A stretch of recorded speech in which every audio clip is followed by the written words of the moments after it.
Three, two, one. Good morning. My name is Andrew. This is the Ugly Weekend Review for Sunday, April 7th, 2024. Good morning, ladies and gentlemen. How are you? It is 6:08 a.m. Central Standard Time. Yes, I am a touch late, but I wanted to make sure that I had plenty of stories lined up for you, fine folk. Because the world is lost its god dang mind. I don't think I have to tell you that. But welcome. Welcome. How are you? Let me check something real quick. I'm going to check my settings for audio. I should have done this before. I apologize. But I think I'm having some issues with audio. Let's see. General, desktop, mic. I don't know. Maybe it's okay. Maybe it's okay. Screw it. Anyway, let's start off with some signs that the world is indeed ending. Maybe that's going to be the theme of this show, of today's show, the Sunday morning show. How are you, by the way? I'm doing swell.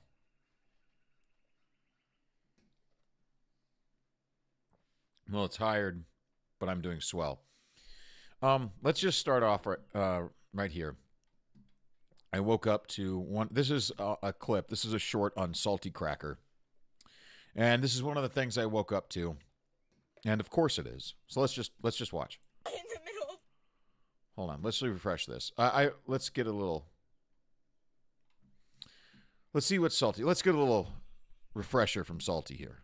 I'm literally in the middle of fucking Silver Lake right now. I just fucking crashed my car. Oh my god, I'm gonna die. Some would say the greatest generation was the generation that stormed Normandy Beach, killed themselves some Nazis. But you'd be wrong, idiots, because of course the best generation is this current generation, the TikTok generation. So yeah, this girl wasn't paying attention to what she was doing, drove into a lake, and her response was to live stream.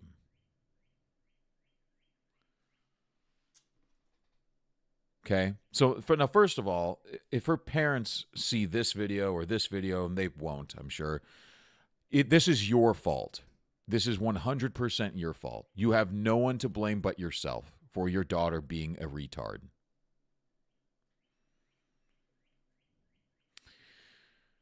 She drove into a lake, wasn't paying attention, and her response was to live stream.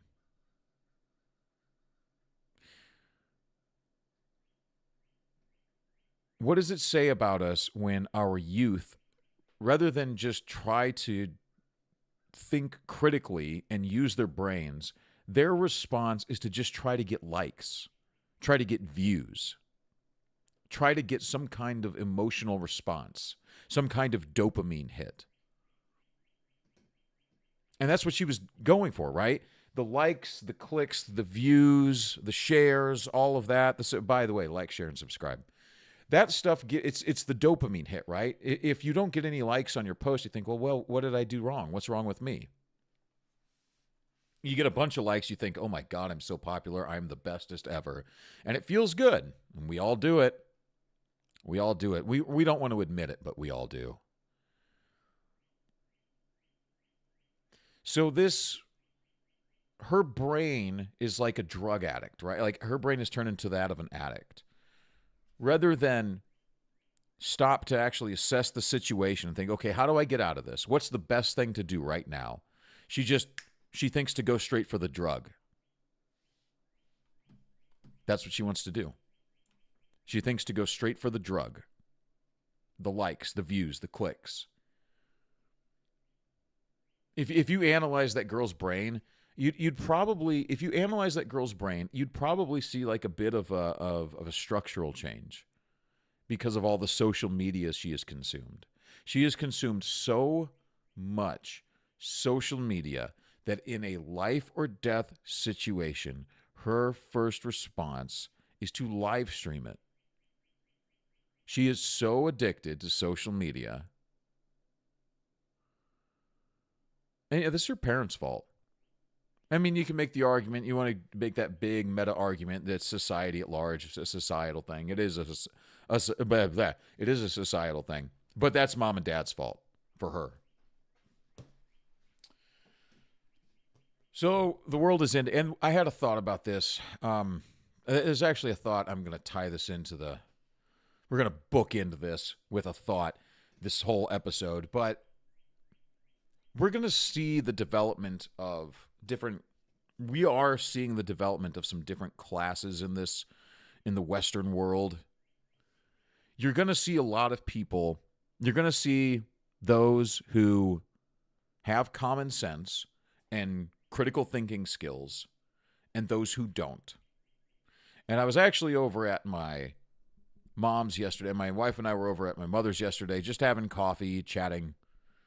We were over there for a couple hours, and my sister was over there, and we got into this whole conversation about how all of us have noticed that all of the people that we are starting to interact with just in our daily lives have no idea what the fuck they're doing.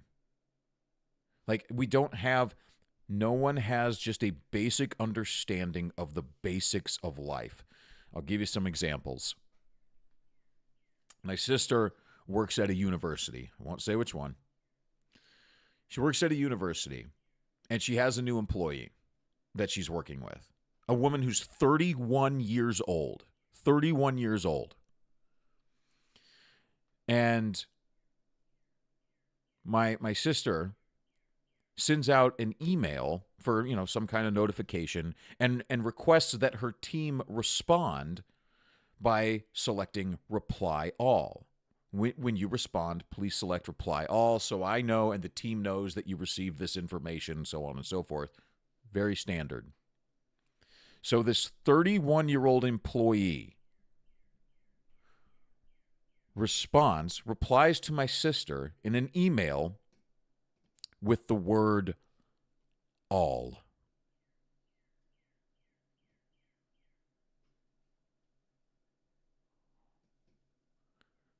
Did you hear what I said? This is a 31-year-old woman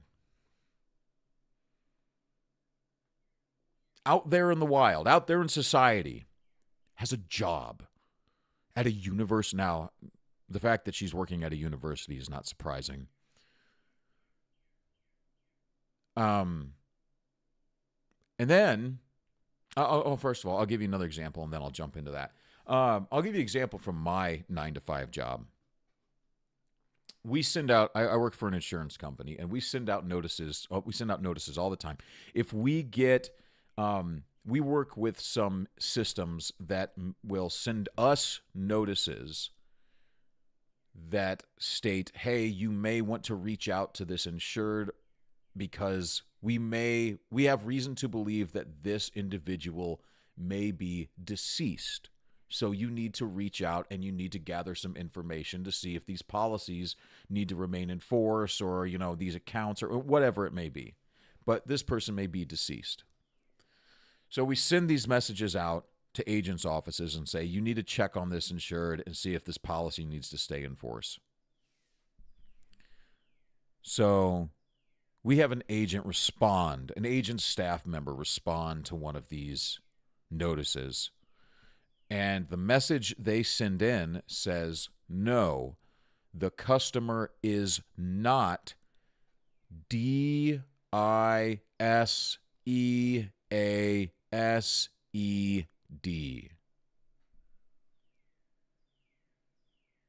No, the customer's not diseased. And I just wanted to write back, you're fired. Pack your shit. Get out. But what I was going to say before that was, and both my sister and I noted that you're not going to be able to fire these people. It's impossible to fire anyone anymore, especially with all the DEI shit, because now everyone can just say, oh, you're a misogynist. Oh, you're a racist. Oh, you're a bigot. Oh, I'm being fired for this. I'm being fired for that. Oh, did you know that I'm actually trans and now you're firing me? You're firing me because I'm trans.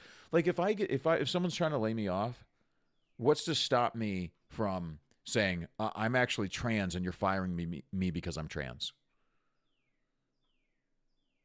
So I'm going to sue you. And the whole mental gymnastics thing would be, they could say, well, you've never acted trans. You don't look trans. That's a lie. You're not. It's like, oh, so I have to fit into your neat little box of what a trans looks like. Oh, so you're judging my appearance now. Oh, you're judging my gender expression. Oh, well, I'm going to sue you for that. So on and so forth.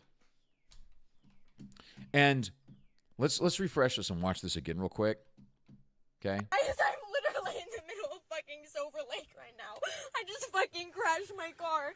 Oh my god, I'm gonna die. Someone These are the people who are supposed to take us into the future. These are the people who are supposed to be the managers. These are the people who are supposed to work the jobs of everything. These are the leaders of the future. The world is over. We are fucked.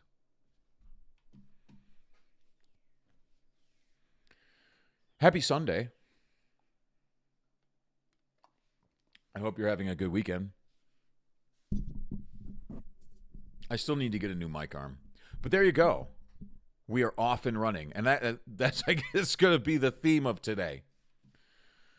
My God.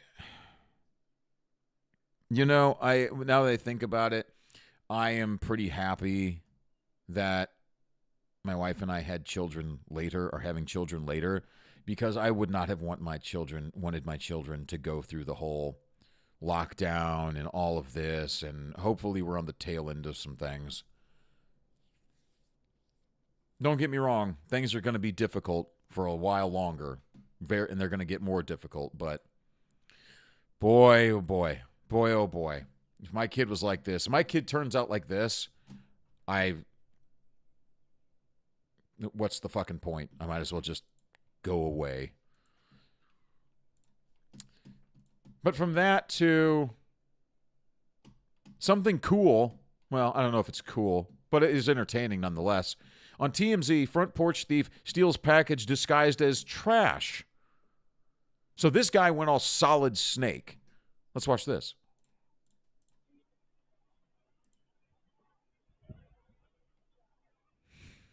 I just think this is amusing.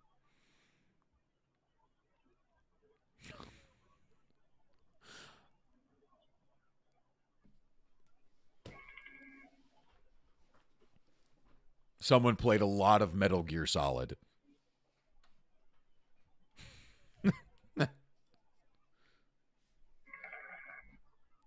I'm just waiting for a little security guard to have a little exclamation point above his head. A person jacked a package off of someone's front porch by dressing up as trash. A harebrained scheme that would make Wile E. Coyote blush, even though it worked. Oh, Jesus Christ. Footage from Sacramento. Of course it's California. Of course it's California. Omar Gabriel Munoz's doorbell cam is starting to make the rounds because it captures a thief who disguised himself as a trash bag, albeit one on the move. Okay. This is some Looney Tunes shit. Oh my God. That is intense. All right, that's enough.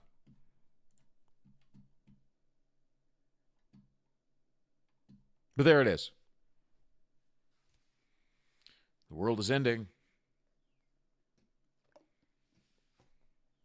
The world is over.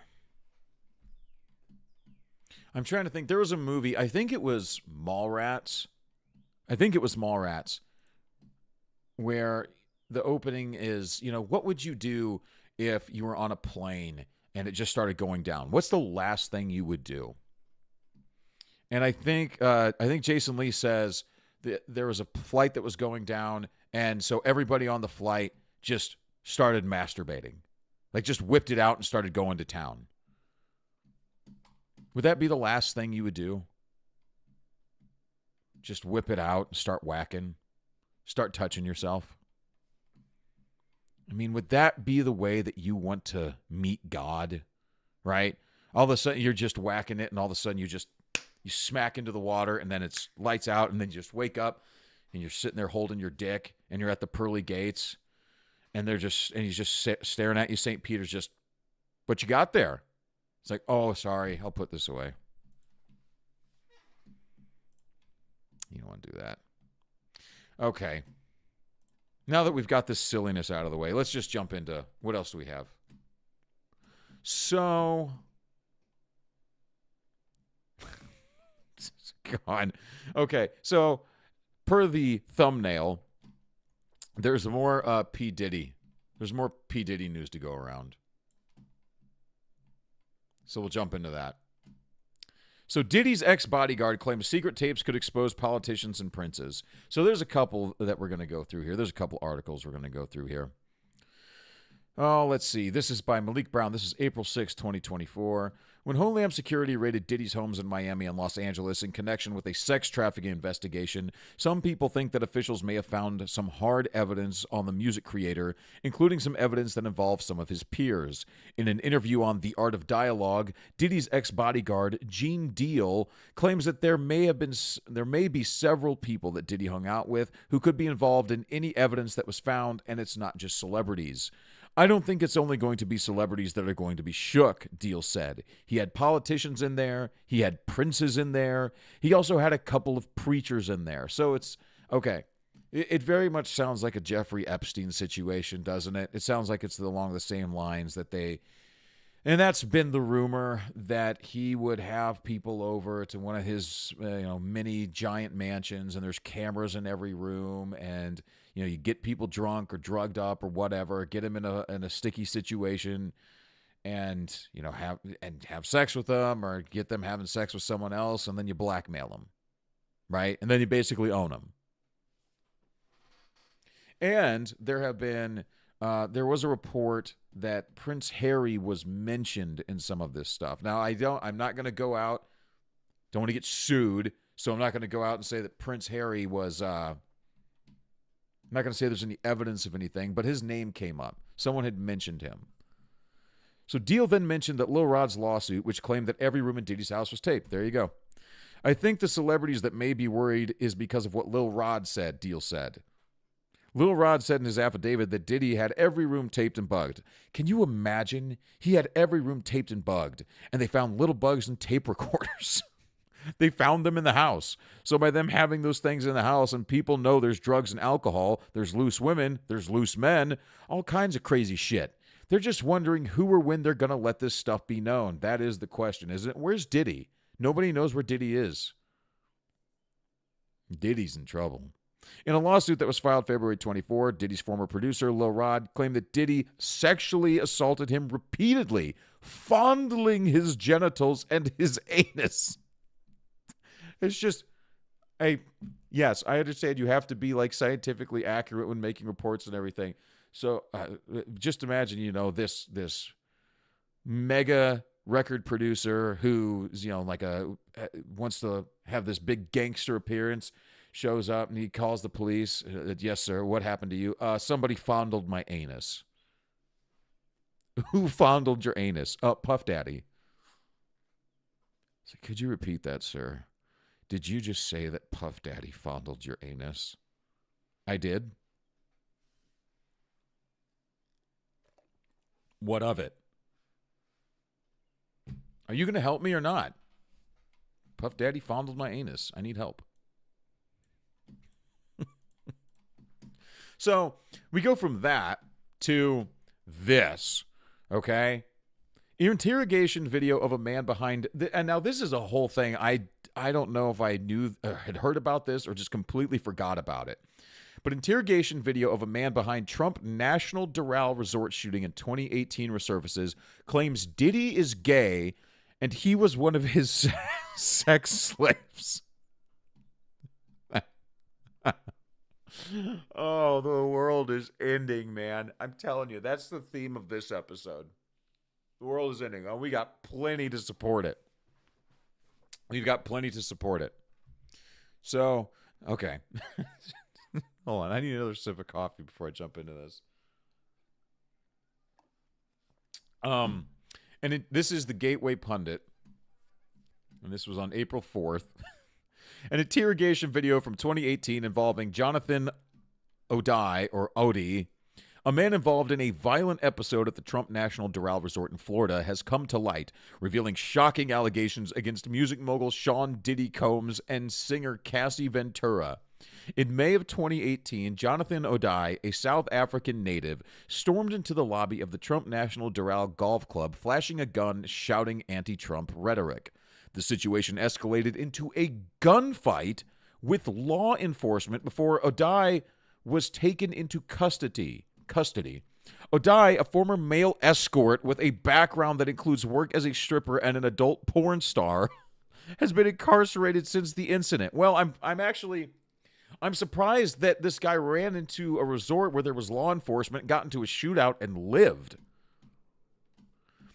Miami-Dade's police director said O'Dai removed a flag from the back of the property and entered the lobby early Friday morning, shouting anti-Trump rhetoric, later shooting into the ceiling and chandeliers as officers rushed in. 5 officers fired their weapons, Perez said, and O'Dai suffered multiple gunshot wounds to the legs. Okay, there you go. Union leader reported. During the police interrogation following his arrest, O'Dai made startling claims about his personal encounters with Combs and his former girlfriend, Cassie. He described himself as having been a sex slave for the couple, detailing what he described as coercive sexual encounters under Combs' direction. I had sex with Cassie and Sean. He would masturbate and tell me what to do with Cassie. I had like 15 encounters. I was like a sex slave. For them, that's what I was. I caught herpes.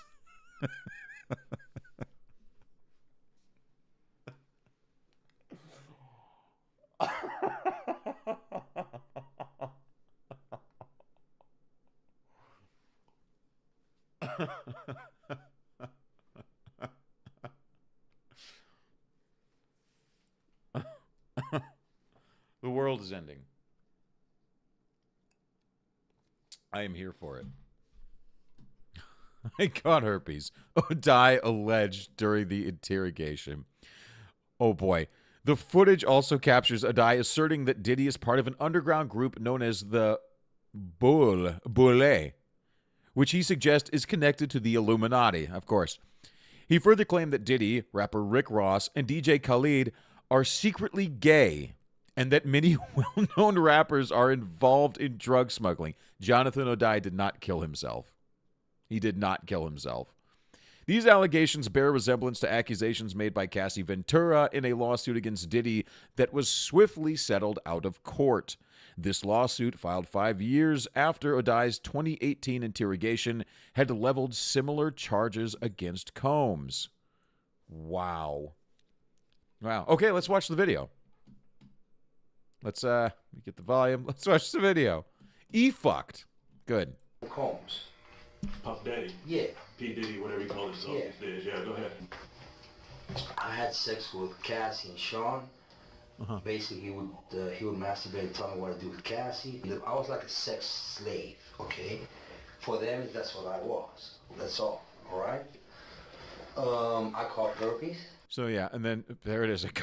In case you missed that, O'Dai just claimed that he was a sex slave for Puff Daddy and Cassie Ventura, and that Sean Combs would masturbate Cassie, and he would conduct his business. Okay, all right. And I came back and I sued him for the herpes and won. But Diddy and Ross, which they good buddies, okay? They're gay. Who? Both. Diddy and Ross. Dude. And Khaled.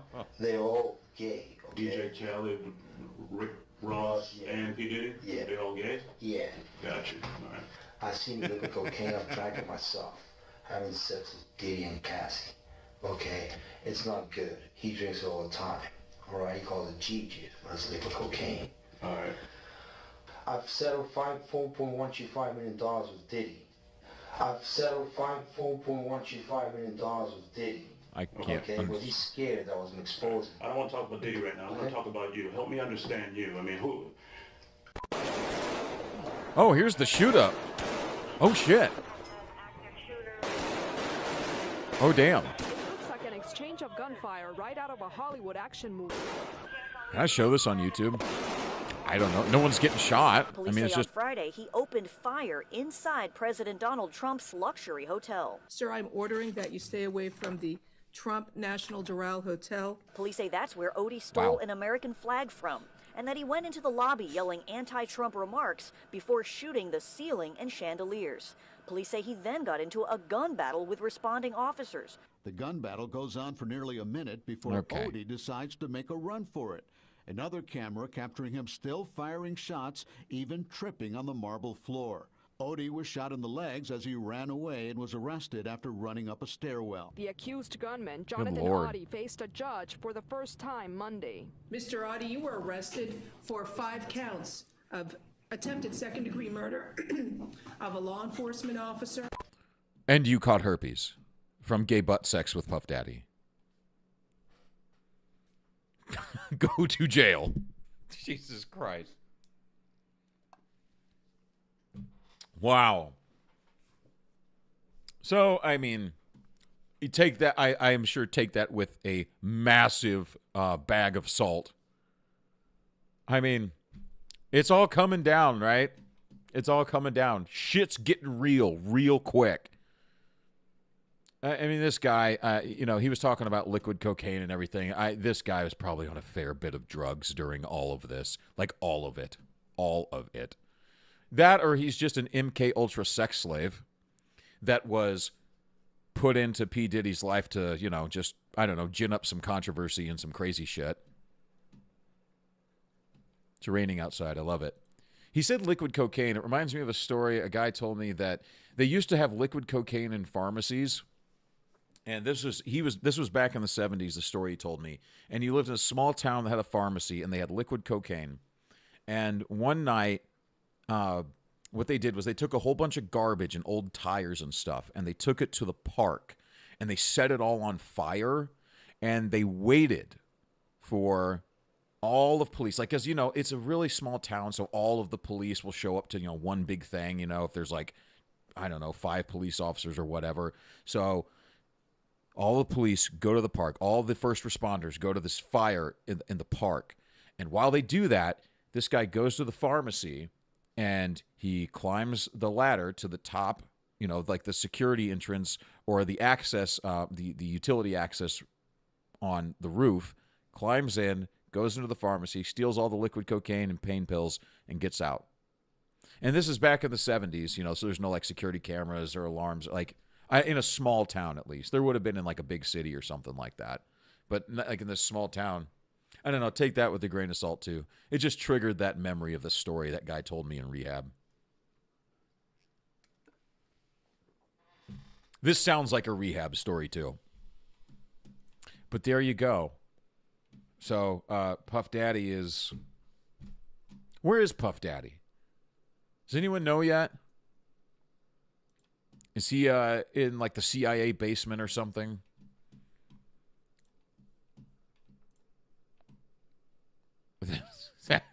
Like, I don't even know what to say. I really don't. How did we get here? Did you ever expect... Like, I'm trying to... It seems... Sometimes it seems like grade school was just yesterday. You know, time really does fly. Things go so fast. And it's almost like, how did I go from just playing on the playground back in like 1992 or 93, just having fun, can't wait to get home and play video games, run around the neighborhood, ride my bike, have fun. And now we're talking about Puff Daddy giving guys herpes and running underground sex clubs and all sorts of crazy shit with Prince Harry and politicians. I never thought we'd be here. But that's life. Let's move on. Okay, now let's move on to some entertainment stuff. Star Wars. So this is Empire. So the Acolyte, this is Empire magazine or blog or whatever the fuck they call themselves anymore. The Acolyte is going to come out, I believe it's June 20th, June 21st. But we're going to read a little bit about the Acolyte because we've got some more information on that and what we can expect from the Acolyte. So let's just get into that. We'll start here with Empire. Star Wars The Acolyte begins the fall of the Jedi. The writing may be on the wall. Exclusive. This was by Ben Travis, published on April 4th, 2024. Sorry, I'm drinking a lot of coffee this morning. Excuse me. It's long been a part of the Star Wars mythos, but something rarely depicted in live action. Go back before Order 66 and the events of the prequels, and the galaxy was once flooded with Jedi. The sight of lightsaber wielders moving en masse was a major moment at the end of Episode 2, Attack of the Clones. But given that Palpatine and a nascent Vader bumped all the other Jedi off shortly after, it's rarely been seen again. The Acolyte, though, is set to deliver exactly that. The new Star Wars series, from an original idea by Russian doll creator Leslie Headland, is set 100 years before The Phantom Menace, at the end of the largely peaceful High Republic era. And it's a time simply stacked with Jedi. Original idea? What original idea? You know, it's... No. It's set in the Star Wars universe. It's not going to be Star... Maybe they mean original idea because it's really not going to be anything like Star Wars. If you've seen the trailer, you know it's not going to be anything like Star Wars. God. Which in itself begs a bigger over... That's a terrible way to start a paragraph. The grammar, the writing is getting so shit.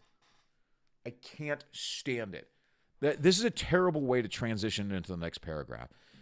So, Leslie Headland is set 100 years before The Phantom Menace at the end of a largely peaceful High Republic era, and it's a time simply stacked with Jedi, which in itself begs a bigger, overarching Star Wars question. If the Jedi were once flourishing and all-powerful, how did they let it slip so badly by the time of the Skywalker saga when Darth Sidious violently takes over?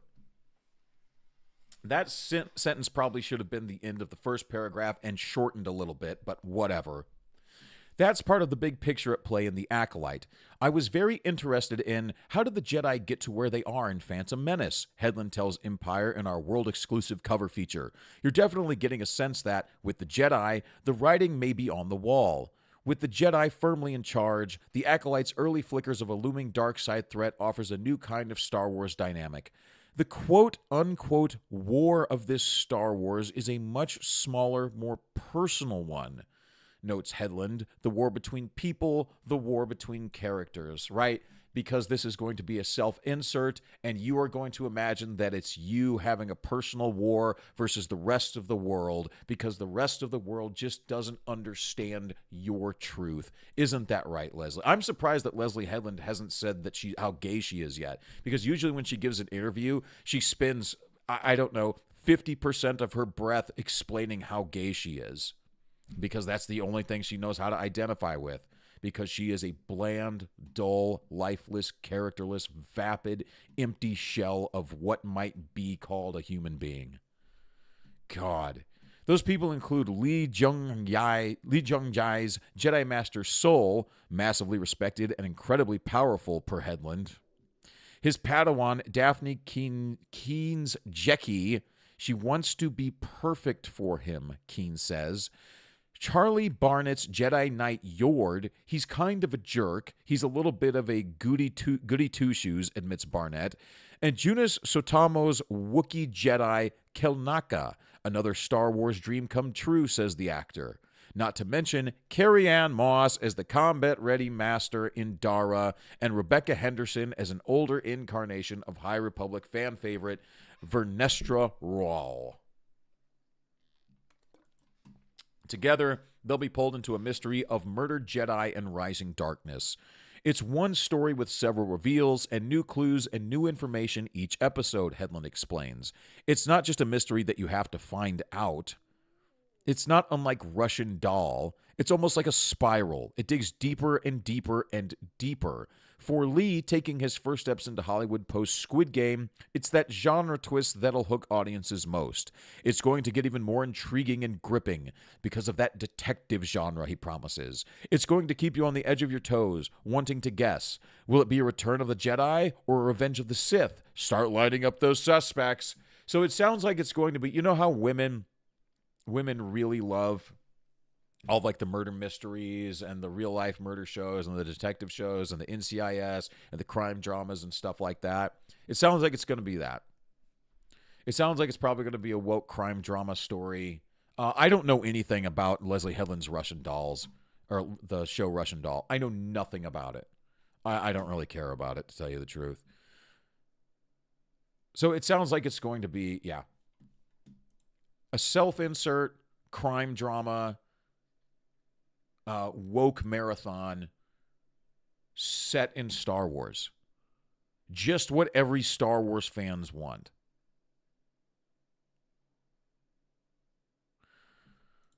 See, they think Star Wars is just the lightsaber.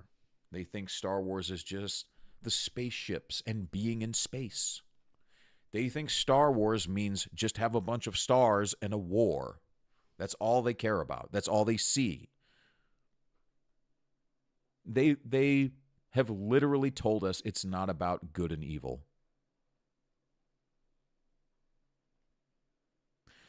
Because they can't differentiate between good and evil. And we've been through this. I'm not going to go down this whole traditional morals and values thing. I've beat that over the head. It feels like every single time I talk, so I won't go down that road. But it's just, they don't understand these things. They don't like these things. They want to destroy these things, right? You never get a straight answer as to, well, why did you even want to make a Star Wars show? Just because it was popular and they needed a vehicle to push their message. That's it. They don't care about it. They don't care about what Star Wars really means. They don't care what it means to millions and millions of people. And in fact, they take it as a point of pride to insult those millions of people. They say, oh, we're going to own the chuds. Watch this. Like what they did with She-Hulk, right? They didn't care to learn about the actual story. They made it a point of pride to not know the story, to not read the comic, to insult the real fans. They took that as a point of pride. They're doing the exact same thing here. So, more about the Acolyte. The Acolyte is doubling down on a new Force trick. When was this? This was April 5th by a Diaz Johnston. Diaz, or however you pronounce D-A-I-S. Just have a normal name. Apparently, everybody was kung fu fighting. Star Wars television is constantly working to stay fresh, even though every series... And why are we even talking about this? Why are we talking about kung fu fighting in Star Wars? Hand-to-hand combat in Star Wars is lightsaber duels.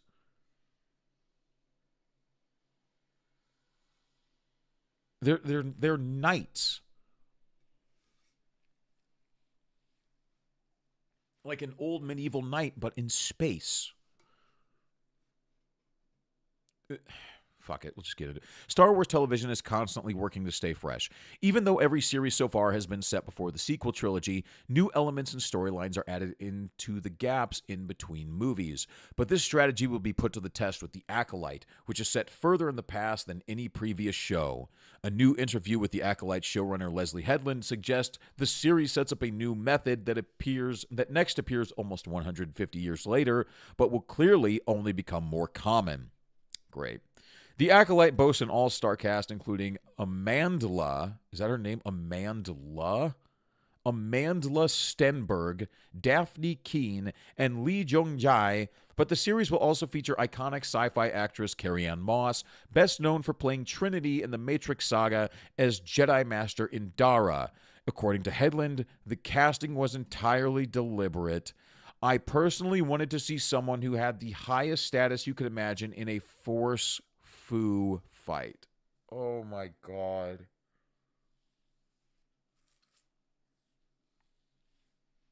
It's the end of the world. Headland told Empire magazine, somebody that would come in and you immediately would be like, oh, that's the most powerful Jedi in the room. And that's Trinity. That's Trinity. What the fuck?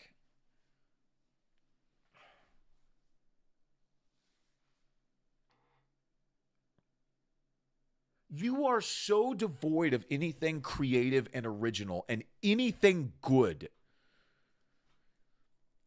This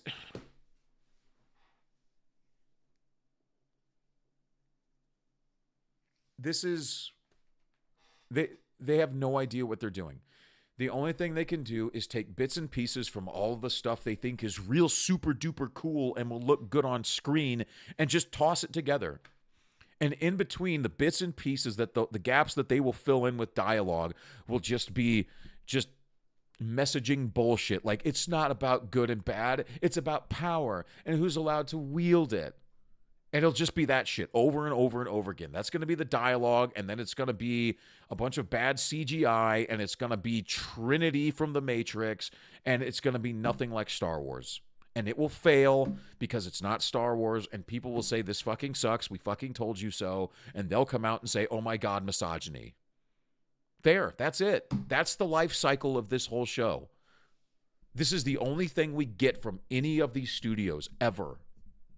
That's the life cycle. I just told you how the show's going to go. You know that's true. You know exactly what's going to happen. The only reason any of us are ever going to watch this show is to see how fucking terrible it is. It is going to be a nightmare. Yes, I will review it.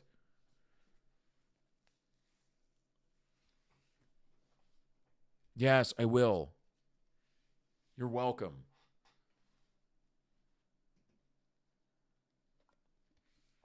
Shit. You know that. You know I'm right. You know that's what's going to happen.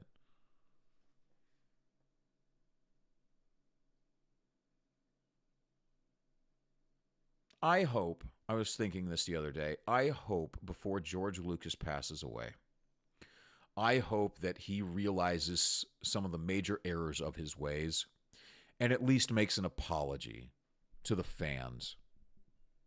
I hope he can at least come out with some recognition, some self-reflection, and say, I'm sorry.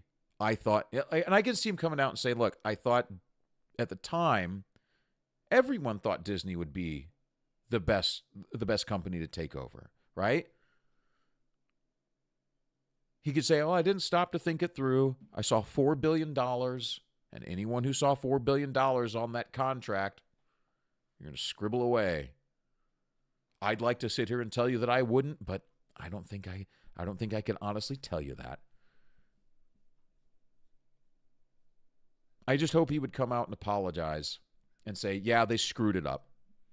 And if I could do it over, maybe I wouldn't have. I'd still be $100 millionaire. I mean, he'd still be a billionaire. He'd be worth $1 billion. If he had just held on to Star Wars, he'd be worth $1 billion.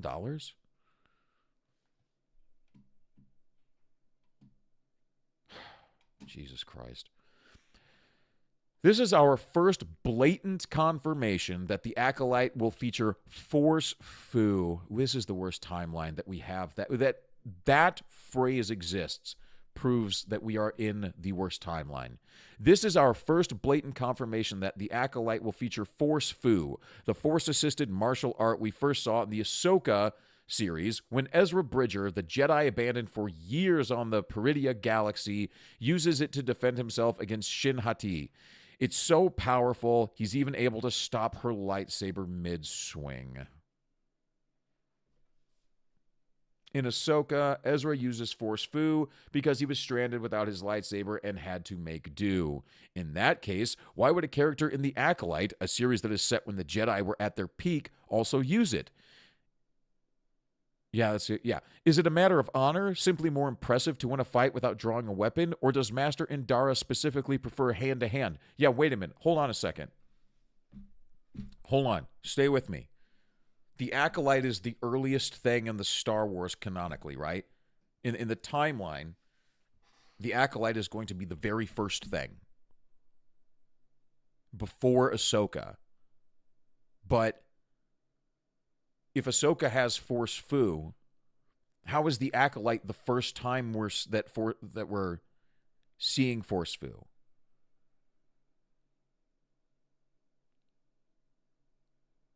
Because isn't that what this is saying?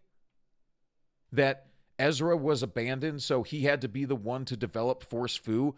Or are you saying that just Jedis can teach themselves Force Fu?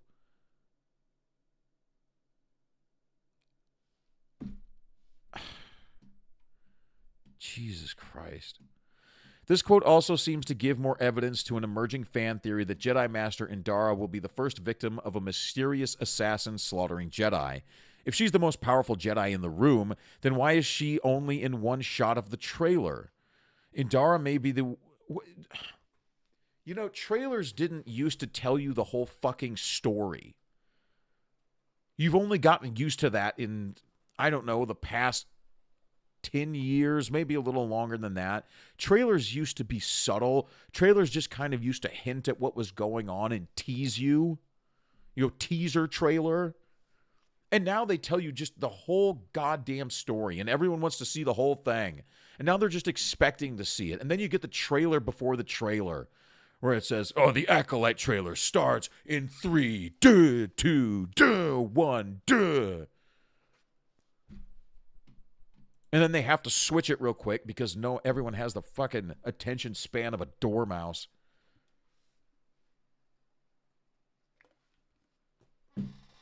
Jesus. Indara may be one of the most talented fighters of the era, but that could just make her more of a target for a murderer. If Force Fu appears in The Acolyte, then we will have seen it at the earliest and latest point in the Star Wars live-action TV universe. If it's prevalent at both points, more than a century apart, then it's likely this feature of the franchise will just keep appearing in future projects all over the timeline. Well, isn't that fucking swell? Excuse me, burped. The Acolyte premieres June 5th on 2024 on Disney Plus. Great. Star Wars, The Acolyte's Carrie-Anne Moss confirms that The Matrix inspired her Jedi character Indara. God, dude. I won't go into this whole freaking thing. I think this is just a rehash of the previous article. Yeah, it's not even that long. God, dude. This is going to be so bad. It's going to be well, not a beautiful disaster. It's going to be a funny disaster. It's just going to be a disaster. I'm going to run to the restroom. I'm going to hit the head real quick, but I'll be right back, and we'll continue. We're going to jump right into something. I've got a really good transition for this. I've actually set up the tabs quite well today. The transitions should be nice. So we'll get into that, but I'll be right back. Don't you go nowhere.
Oh, Lordy. Okay. All right. Okay. All right. Oh, let me open the window up again. It's a nice rainy day. I like rainy days. You like rainy days? I do. Nice steady drizzle, nice cool breeze. The rain's nice and it's just nice.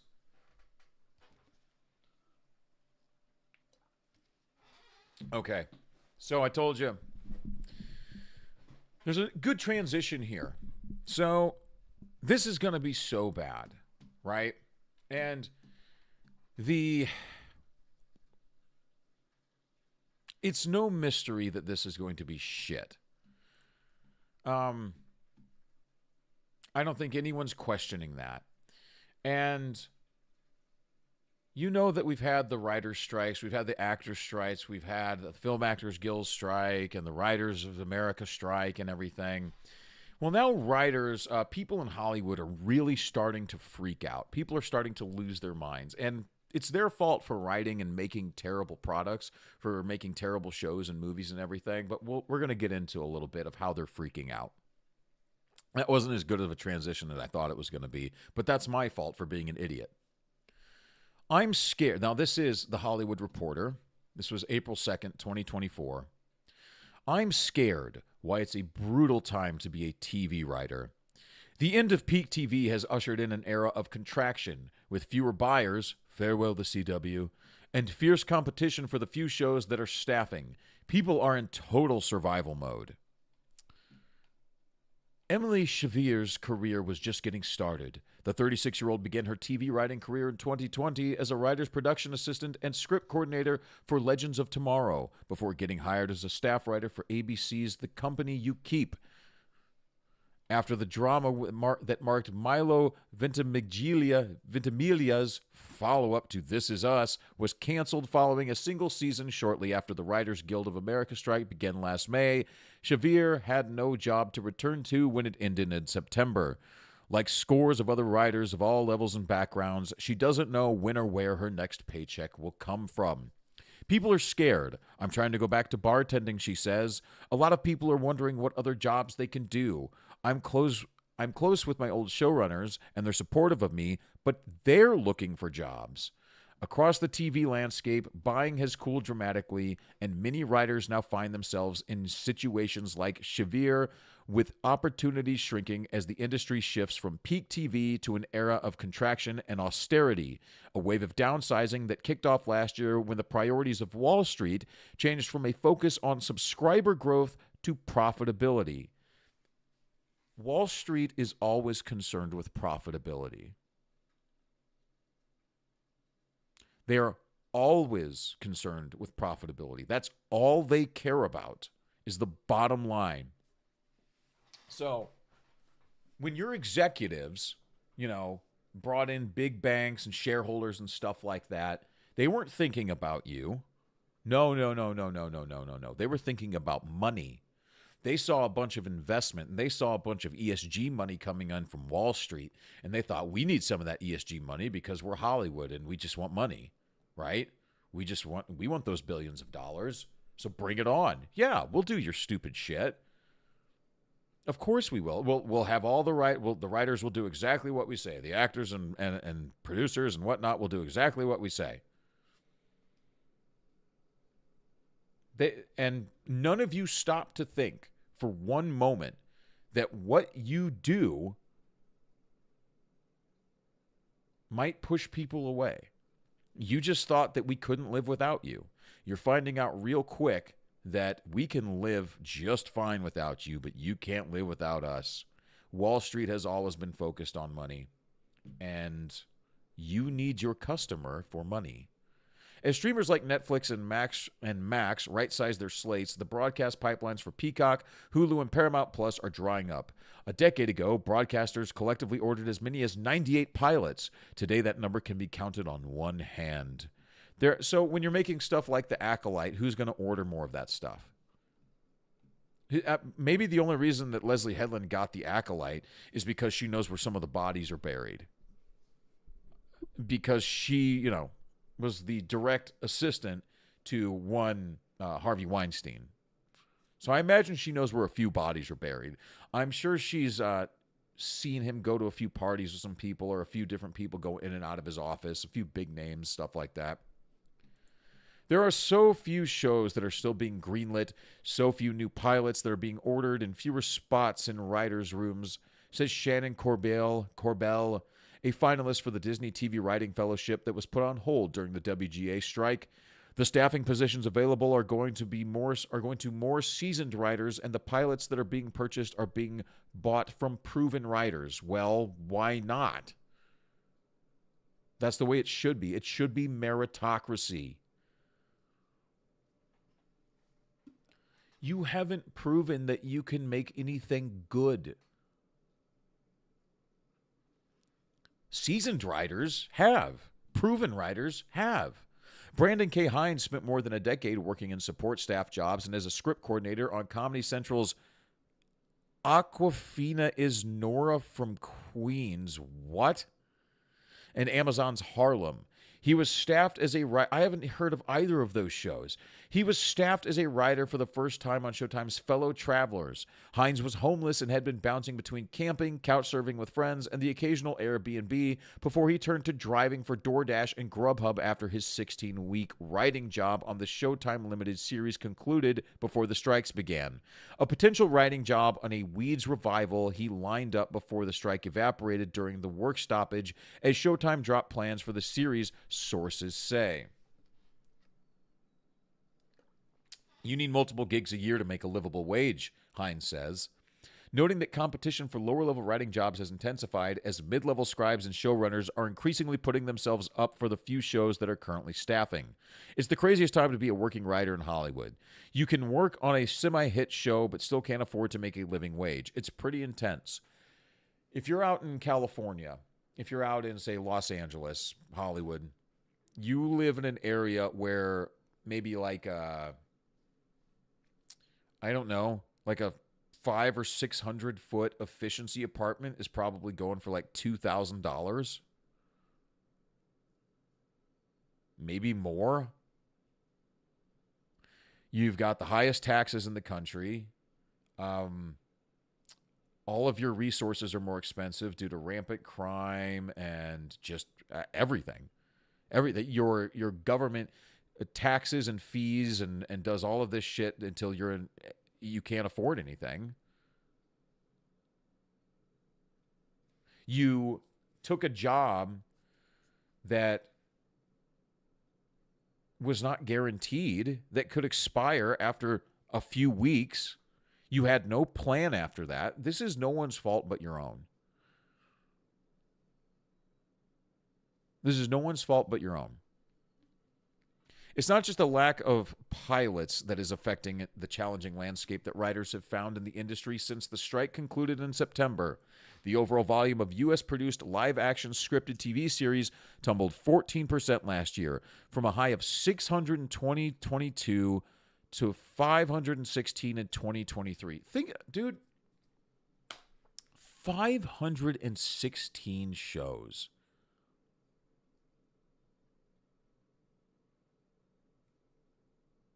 Who's going to watch all this stuff? FX CEO John Landgraf, who coined the term peak TV, told The Hollywood Reporter in February that the downturn started well before the WGA strike last May. There was a certain amount of inefficiency that was just about a whole bunch of companies entering a space where they had no prior experience. And you can't blame anybody but inexperience for that. Landgraf says of the billions of dollars rival streamers spent on programming in a bid to compete with Netflix. Since then, television reporters have been transformed into show grim reapers, announcing waves of cancellations and unrenewals. Series that were canceled after they had originally been renewed by networks, including Uncoupled, Pitch Perfect, Bumper in Berlin, and A League of Their Own. Oh, they did cancel the A League of Their Own remake. Okay. The Entertainment Community Fund, which provides assistance in the form of funds, workshops, and trainings for those who work in the film and TV industries, has already distributed more than $3.25 million to 1,600 folks from January 1st through March 22nd.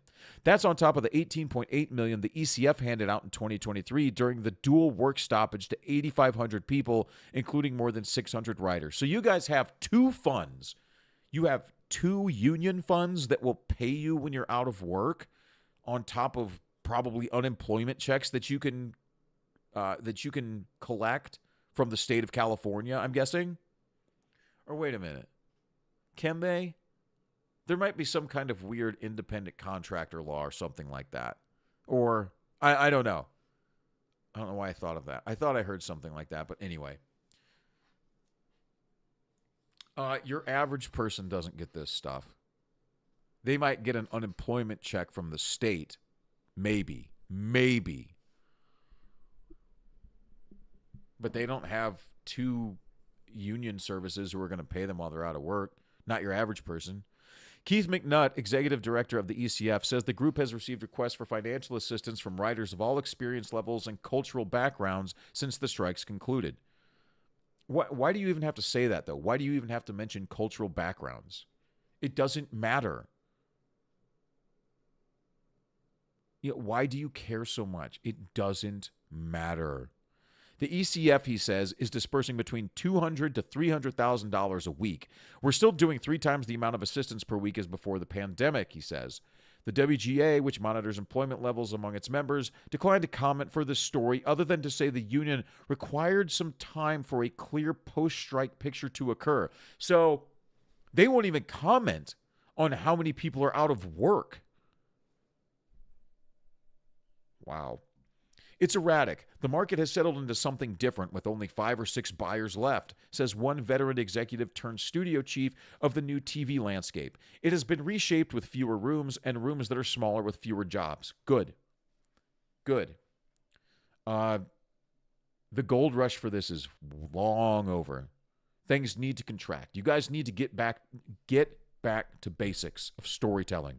You've gotten so far away from what made Hollywood good, what made your storytelling, your brand of storytelling good. You've gotten so far away from that. It is completely unrecognizable. And that's why you are failing.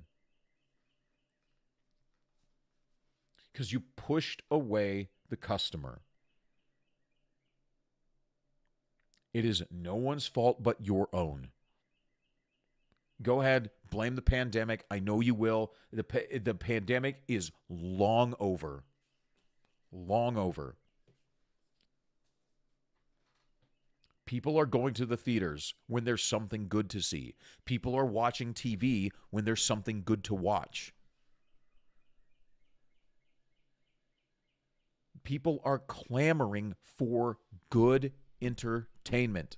You just don't know how to give it to them. And if you do, you're refusing to do so. Why? So why should I give you my money? Why should I give you my time, my energy, anything? Why should I give you a single damn thing? You're lucky I'm reading about you.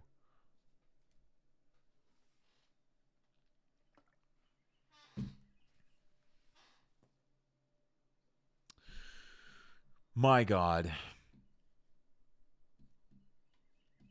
Though the WGA won some room size protections in its new minimum basic agreement, big writers' rooms with a dozen or more scribes, once commonplace, are increasingly hard to find. There are think about if you were working on a show, just like one episode of a show, and you're working with more than 12 people. Isn't that too many cooks in the kitchen? Everyone's got to say, well, we got to get Bill's idea. Well, we got to get Janice's paragraph. Well, we got to get Ezekiel's blah, blah, blah. And Sarah has something to say about this. Sarah. And then you've got to go through all of these DEI narrative reads, reviews to make sure that they're, the sensitivity readings to make sure that it doesn't offend the black people, it doesn't offend the Mexican people, and it doesn't offend the gays, and it doesn't affect the transgenders, and it doesn't offend the aliens from outer space who are pink, purple, polka dot midgets who can't walk and have some kind of lazy eye. And they're queer. If it offends them, then we have to burn the building down and pay reparations. Jeez. There are thousands of people going up for one job and only 6 slots per show on a good day, says one veteran lit agent who pointed to Watson adding 3 writers after it was picked up for 13 episodes. The CBS drama started development more than a year ago with a mini room that featured only 6 scribes. That sounds a little more appropriate. It doesn't feel like anyone gets a big writer's room unless you're an NCIS. Okay. The lack of the CW as a buyer for multi-season shows like Legends of Tomorrow and Superman and Lois, now in its abbreviated 4th and final season, is also contributing to the downturn in available gig for writers. So, in other words, the company that bought all of your shitty programming is no longer going to buy your shitty programming. That says a whole lot right there. That says a whole lot right there. That these people are out of, like, that's all the CW was not profitable in 1 year. Not a single year was it ever profitable. It made no money. It made negative money. And for them to focus on that, they're like, well, we'd all be doing great if the CW was buying our terrible show. So you guys make terrible shows. So you guys are out of business. So you guys are out of work. So what does that tell you? It's you. Since Nexstar took control of the CW from Warner Brothers and CBS Studios in October of 22, the network has canceled more than a dozen scripted originals and is no longer buying scripts from the traditional studio system the way that it did under former CW CEO Mark Pedowitz. Ooh, that's a bad one. You might want to change your name. That has left hundreds... Oh, God, that's a bad name. Fuck. Pedowitz. Oh, boy. That has left hundreds of writers out of work, as the CW previously served as a way for new scribes to learn the ropes. As writers anxiously wait for a new wave of script deals to begin, many are turning to other jobs or consider leaving the industry altogether. Yeah, you've got to work. I was interviewing for teaching jobs. Oh, no. Don't be a teacher. No. If you've ever worked in Hollywood, that should bar you from ever having a teaching position. No, absolutely not. I interviewed at a university and was close to leaving Hollywood forever, says an experienced showrunner. Nobody ever starts the career thinking that will last forever. I never thought I'd be a writer for as long as I have, but I didn't expect to run into a brick wall. Well, you did. I thought it'd be a slow tapering, but this feels like a cataclysm. It was a very emotional thing I did when I applied for teaching jobs. I don't know if I'm ever going to forgive Hollywood for this. It's your fault. It's your fault. Oh my God, dude. To go from the pandemic to the strikes to this, it feels like one war of attrition after another. No accountability, no self-reflection. None of these people have ever stopped to look in the mirror and say, well, I wonder if I contributed to this. I wonder if this is partly my fault. And it's that kind of attitude that gets you in this situation. For this showrunner, the recent salary gains secured in the new NBA are helpful, but pale in comparison to the residuals that writers received from working on the type of long-running shows that boasted 24-episode seasons and were the bedrock of broadcast before streaming. Writers at my stage a generation ago would have had much more money in the bank, he says. The fact that our earnings up and down the ranks have been diminished, and the fact that we can't rely on residuals to support us through the lean periods, people are in total survival mode. Welcome to the average person's life in America now, right? Even though we've made gains through the last 2 strikes, they don't add up to what it used to look like for veteran writers. You guys got accustomed to a lifestyle that you couldn't afford. You became accustomed to a lifestyle that you couldn't afford. You lived beyond your means. You lived outside of your means. It's your fault. You thought the good times would roll forever. You went out to Hollywood, you became a writer, you got a job, you made 6 figures in a few years in a row. Bought a house you couldn't afford, bought $1 million house you couldn't afford, bought a $100,000 car that you couldn't afford, started buying a bunch of fancy handbags, started going to a bunch of nice restaurants, started doing this and that, going to the most exclusive clubs, doing the most exclusive things so you could talk to the most exclusive people, this, that, and the other, and you couldn't fucking afford it. And you thought the good times would last forever. And then you got all high and mighty, you got up on your high horse, you got brainwashed by your executives and by BlackRock and by universities that convinced you that, because you're making all this money, because you live in this exclusive area, because you have all these nice things, this must mean you're a good person, right? You're the best of the best. You earned all of these wonderful things. So you must be the best of the best. You must be a great person. So then they convinced you that it's okay for you to talk down on the rest of society. That it's okay for you to tell society how to live their life. So you did that.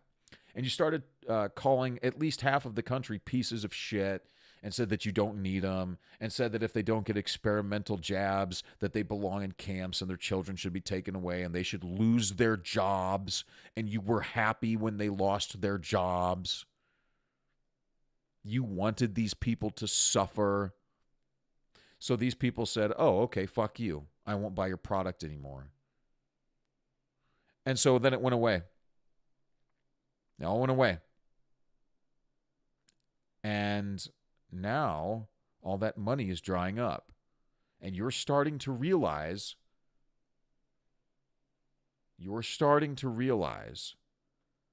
quite painfully that we don't need you. You are one of the very, very, very, very, very, very, very, very last things we need. You need us. You need every single one of us to support that lifestyle that you got so accustomed to, that you couldn't afford. And you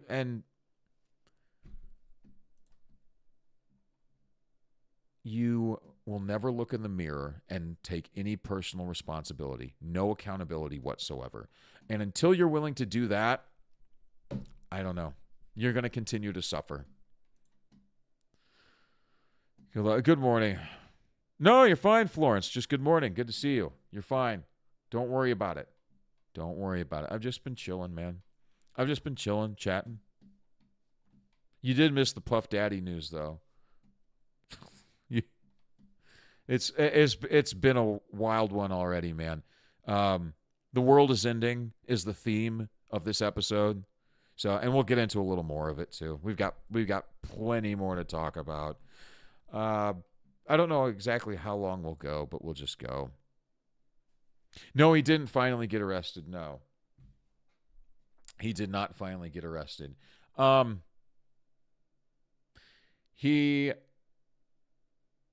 There was an old video that surfaced about a guy who claims to have been one of his sex slaves and that he contracted herpes from Puff Daddy, and he claimed that DJ Khaled, whatever, Puff Daddy, and I think Jay-Z were all gay, and it was wild, man. And this guy in 2018 shot up a Trump golf course and was talking about liquid cocaine, and it was just wild. Just wild, man. It's just, and no, I don't think anyone knows where Puff Daddy is. I still don't think anyone knows where he's at. I'm sure the Department of Justice knows. I'm sure the CIA knows, the FBI. But it's just getting weirder. It's just getting weirder every day. I'm just trying to stay positive and keep my head on straight and laugh. But anyway, we'll get back into this. Where was I? That was right there. McNutt says many scribes have turned to the ECF's Career Center to help identify skills that can transfer elsewhere. We try to look at people's people's transferable skills and identify other kinds of work they can do to bring in money on the side. Being a writer is the dream and the passion and hopefully the primary wage source, but if that's not bringing in enough money, you can create a parallel career consulting with nonprofits or editing fundraising proposals. What would you do consulting with a nonprofit organization? What would transfer from screenwriting She-Hulk over to consulting a nonprofit, like an NGO or something? You know why? You know why? Do you know why they can go from writing in modern Hollywood to consulting nonprofits? Because they're not writers. They're activists. Their skills are in activism. That's what they went to college for. The community organizing and the socialism and the gender equality. They are activists. They didn't learn to write. They learned to mobilize for the good of the proletariat. That's what they learned how to do. That's what they, well, you shouldn't be doing that, but I don't know. Go learn to weld. I'm scared. No one is making decisions. Make a decision for yourself, says another veteran showrunner who has been waiting since October to hear back on multiple pilots. You end up not being able to get paid because executives are not making decisions because they're afraid to make the wrong ones. This showrunner is now trying to figure out how to pay his mortgage after his overall deal expired and as his projects sit in limbo. That's where a lot of us are, he notes. Almost everyone I know who had a deal, that deal doesn't exist anymore. Make a decision for yourself. Stop waiting on somebody else to give you permission or someone else to give you something. Go learn some skills. Put yourself out there. Become productive. You have to convince other people. You have to convince other people of your value, right? You want people to give you money, you have to convince them of your value. You have to show people that you're productive and that you can give them some value, that you can give them some kind of efficiency, some kind of productivity, right? That you can give them something good in exchange for all that money you want. You have to prove it. And that's why they want to do away with meritocracy, because they're afraid they can't prove it. They're afraid they can't live up to the standards. That's why they want to do away with standards. Right? And they know, that's why they want to raise the minimum wage too, because they know that most of them probably can't do more than that, than flip some burgers. It's fine. There are some people in life who that's just all they can do. They're going to be working at a fast food joint their whole life. There's nothing wrong with that. But people have to know their limitations. And no, you don't get $500,000 a year just because someone else gets $500,000 a year. No, there is no guarantee that anything is fair. Ever. Never has been, never will be. Learn how to make yourself valuable. Make your own decisions. Take control of your own life. Stop waiting. Agents, too, are feeling the pressure as clients come calling, looking for answers on when the downturn might end and when buying could perk up. But agents say they don't have the answers. It's just hard. There are a lot less jobs out there and more people available than ever, says one. Adds another, there are no shows getting picked up and the shows that are getting ordered have very tiny budgets, and showrunners are getting 600 submissions for staffing on a light day when it's usually half of that. There are more writers who are unemployed than ever before. It's sad. So, when will the turnaround begin? Kato Shimizu has worked steadily since breaking into the industry in 2010, with credits that include Being Human, Arrow, and showrunning Legends of Tomorrow. She was told by her reps that networks and streamers would start buying again after the calendar turned to 2024. It's been 3 months, and no one can get anything sold, she says as she juggles 5 different projects, and 2024 is bare. there is not much coming out this year. It's either proven stuff, right? So we're getting like House of the Dragon. We're getting Arcane Season 2. We got Dune Part 2.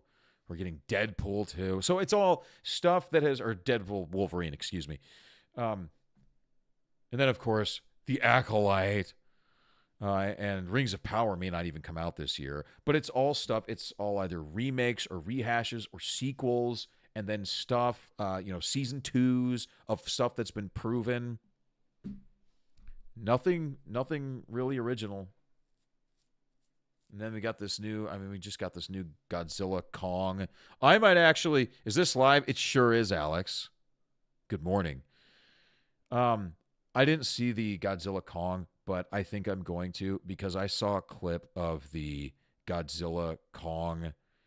I saw of the fight where he's fighting with the baby monkey, and God, that looks insanely good. That looks like it's so bad it's good. It looks so... Yo, how you doing? I'm doing well, Alex. How are you? We're just chatting about some entertainment and some news and stuff. Just a nice Sunday morning stream, just chatting. But let me see if I can find that real quick. Hold on.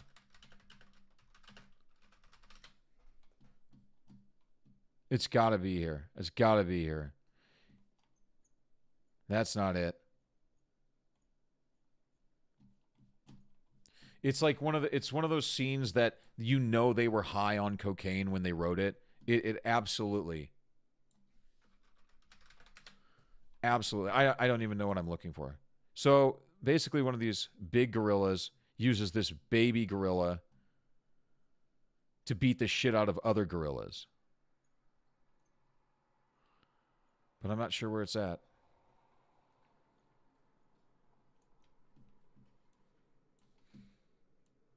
Baby fight. This I won't keep searching for. I don't want to waste your time. I just thought of this, so I wasn't ready for it. Anyway. I won't sit on it that long. The Baby G tried to kill Kong a few times at first. Did you see it? Florence, think I'm going to see Godzilla Kong this Tuesday. I thought about watching the first Omen, but I might push that in favor of Godzilla. LOL. Yeah. It looks like it's probably just a big, dumb CGI action extravaganza, which sometimes is fine. Sometimes you just shut your brain off and just say, screw it. I just want to see some lights and whiz-bangs and shit like that. Yeah, I watched it. Was it good? Did you like it, Alex? Do you like it? I'm serious. Like, I saw a clip of that baby monkey fight where he's just beating the shit out of the other gorillas with the baby monkey, and I couldn't stop laughing. I could not stop laughing. It was so great. That alone made me want to see the movie. Looks great. It's worth watching. Yeah. Good popcorn movie. Good movie to just go and just enjoy all the action. There's nothing wrong with that. I doubt it's going to win any Oscars probably, but, every once in a while you just want one of those big, stupid CGI movies. There's nothing wrong with that. Where did I go here? It's been 3 months. It's been 3 months. No one juggled 5 different projects, all of them based on IP, with the hopes that one will eventually find a buyer. For writers who are trying to pay their bills, it's really scary because we only make money if things sell. As a showrunner who is a queer woman of color and I can't get work, that's saying a lot. It's very frustrating. So,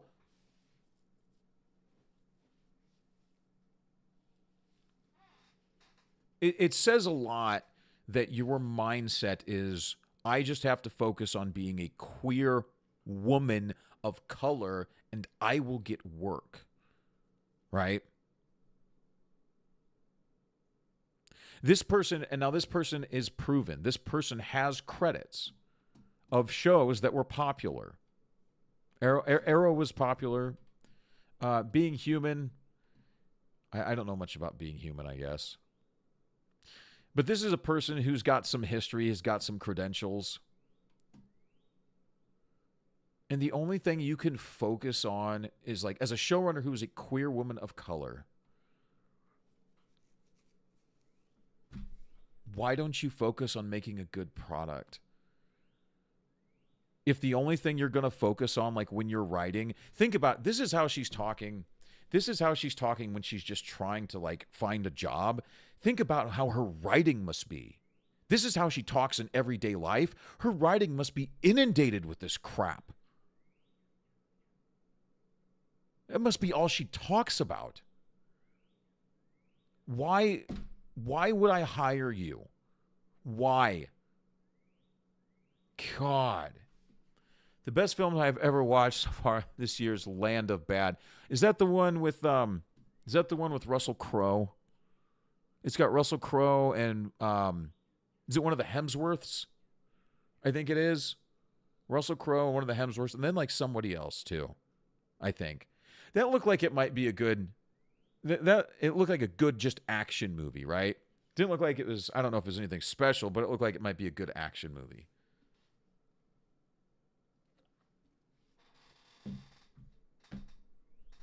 Jeez, I still have to watch Extraction 2. Maybe I'll do that today. Huh.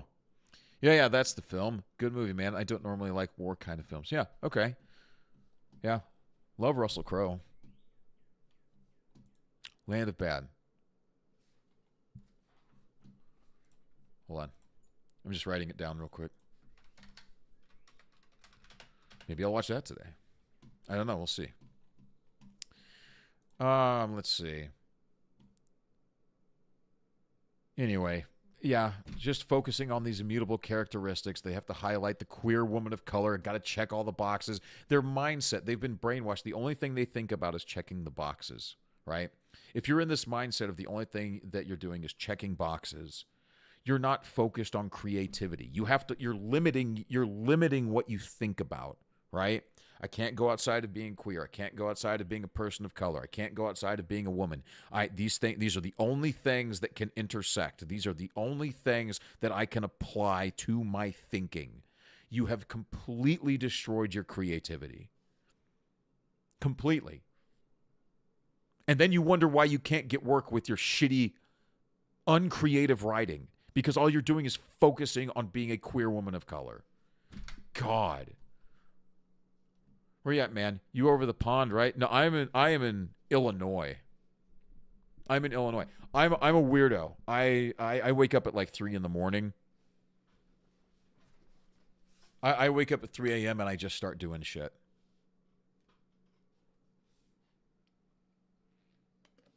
So, and I started this channel back, back in December, and I'm doing some movie reviews, and I decided I wanted to start just doing a live stream so I could just chat about the news that was going on in entertainment and the crazy, crazy world that we're in.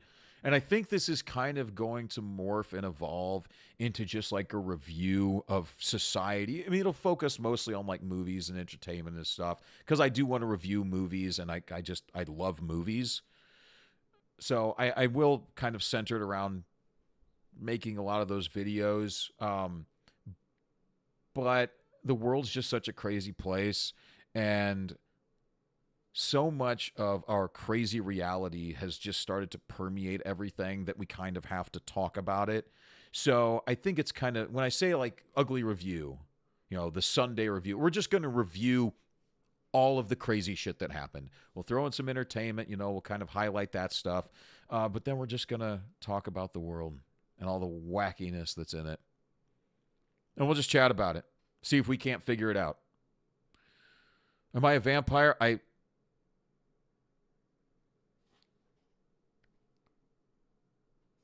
don't think so.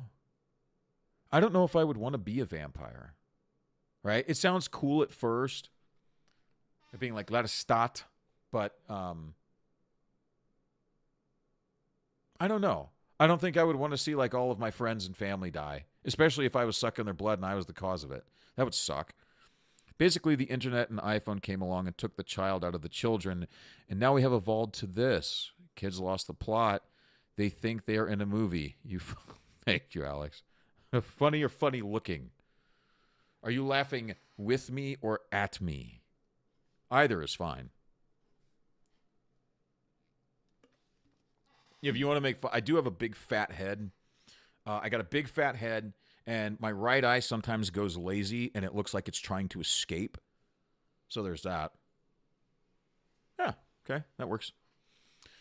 Basically, yeah, the internet and the iPhone came along and took the child out of the children. Yeah. Yeah, it really did. It really did, didn't it? The innocence is taken away almost like immediately, right?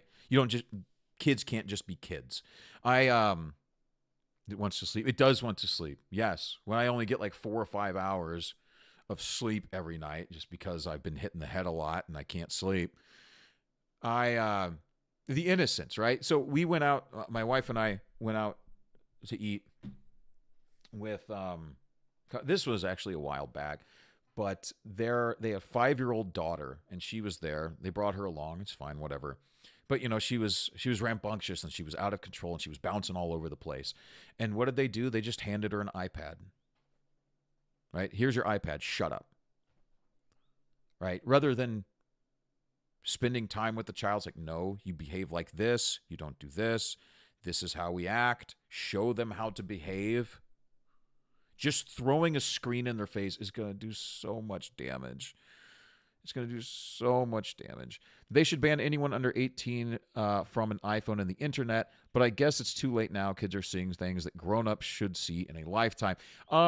They did that in Florida. They banned social media. Kids under 14, or was it 16? I think it was 14. Can't do social media anymore, which, I mean, look, I don't want the government meddling in people's lives. I really don't. We need less government.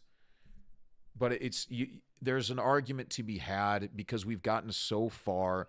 Things have gotten so bad. There's an argument to be had that kids just need to be cut off from so many things. Just focus on education and being a kid, right? The rest of the outside world, the bullshit will be there. It's not going anywhere. Focus on being a kid.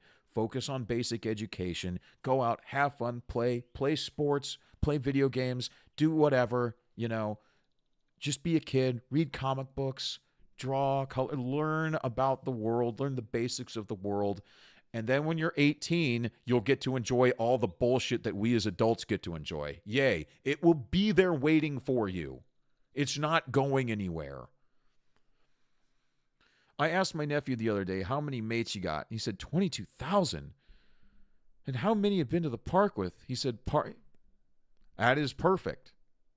That's perfect. Yeah, they've got, I've got 50,000 friends on Instagram and TikTok and blah, blah, blah. How many have you gone to lunch with? How many have you gone to the park with? Well, what do you mean? What do you mean? This was, okay, I was going to kind of save this for the end of the show, but I'll get into this. So,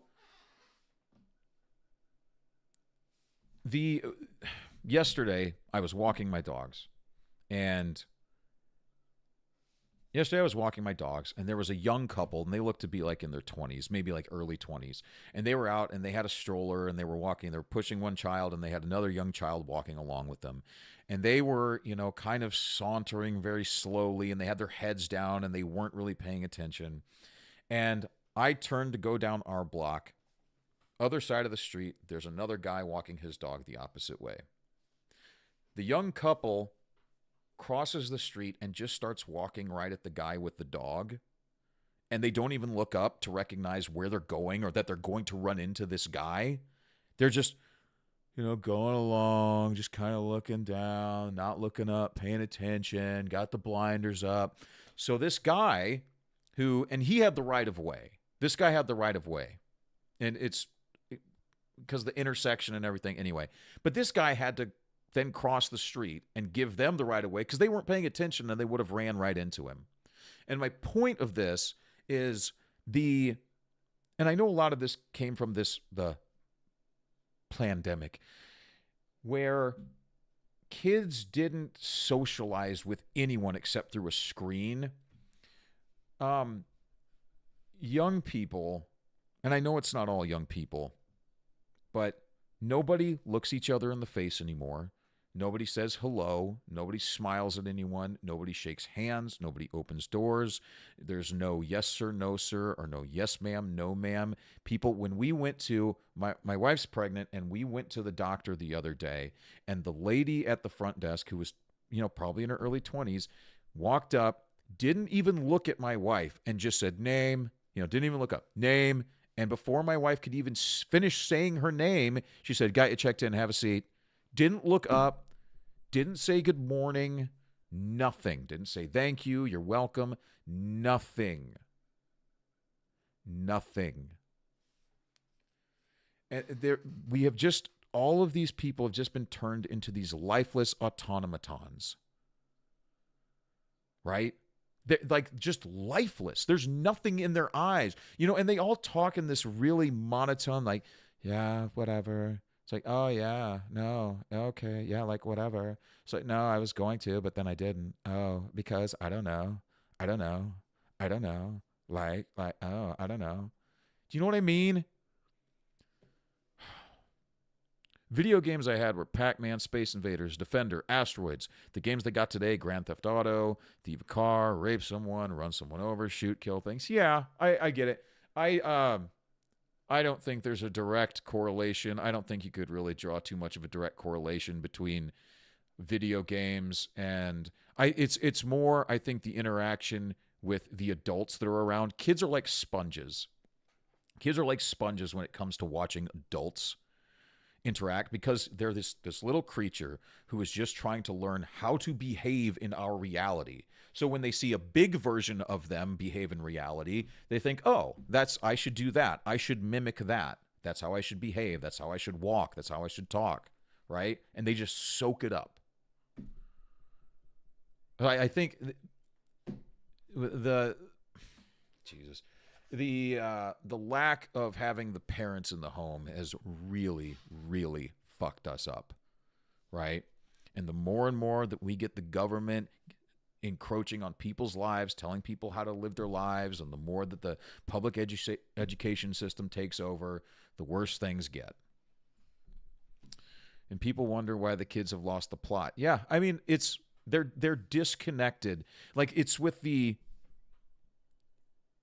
pandemic, there have been several reports, studies that have shown that these kids are going to be emotionally and socially stunted, because when you're young, and like the kids being sponges and just learning how to interact directly face to face with humans, you learn emotion. You learn how to tell if someone's happy or sad or mad, or if they're worried or concerned or thinking, or, you learn how to be human by interacting with humans.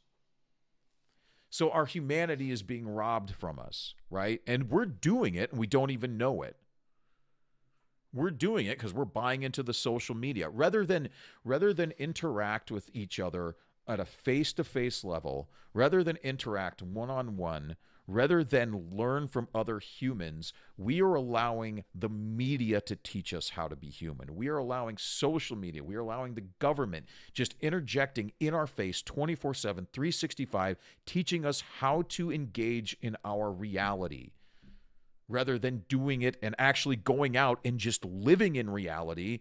We are allowing ourselves to be programmed, just staring at the screen, staring at the screen, staring at the screen, staring at the screen, and it's just programming, and we don't even know what's happening.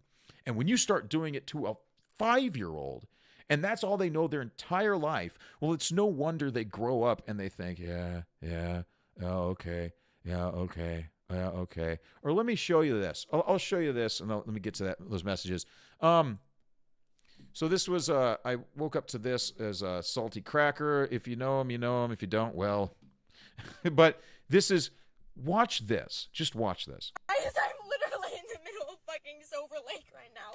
I just fucking crashed my car. Oh my god, I'm gonna die. Some would say.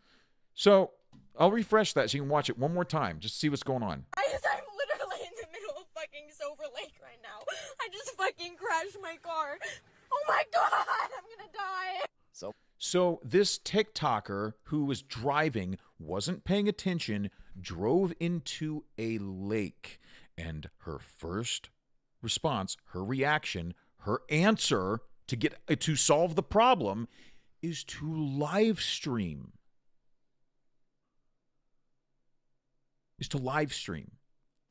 Because this is the only thing she knows. This is it. This is her God. This is it. We don't have face-to-face interaction anymore.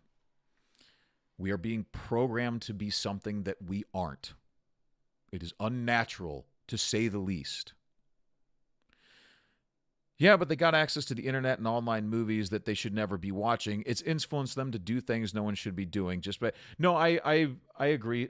Like the worst of the worst is porn. The worst of the worst is porn, right? To think that when I see one of those videos where it's like a junior high talent show or a high school or something, and you see the kids, the drummer plays the little Pornhub beat, and all the kids laugh because they know exactly what it is. I just kind of shrug my shoulders and I'm like, are any of the adults going to take any of this seriously? Like, is anyone going to do something about this? No. My mate has 2 kids, 5 and 7 years old. When I watched them navigate an iPad, I was shocked. They can do everything. They really can. They can do all of it. It's second nature to them, right? Like they were born to do it. And that's the other thing. Kids can learn like that. They can learn to do anything, right? Kids are so much more talented and smart than we give them credit for. So early on, instead of maybe giving them an iPad, give them some Legos. Give them a book. Give them a pencil and a notepad and just let them scribble and write and do whatever, right? Try to do something constructive. Don't get them into the programming right away. We've got the rest of our natural lives to be programmed by bullshit. We got plenty to look forward to. Don't do it right away. Just let them be kids, please, for the love of God. Yeah, when I was in Austin for a friend's birthday in November, my friend's car stalled in the middle of busy traffic. Some of us panicked, but thankfully we called the cops to tow the car. Last thing we'd ever think of would be to live stream it. Like, what the fuck?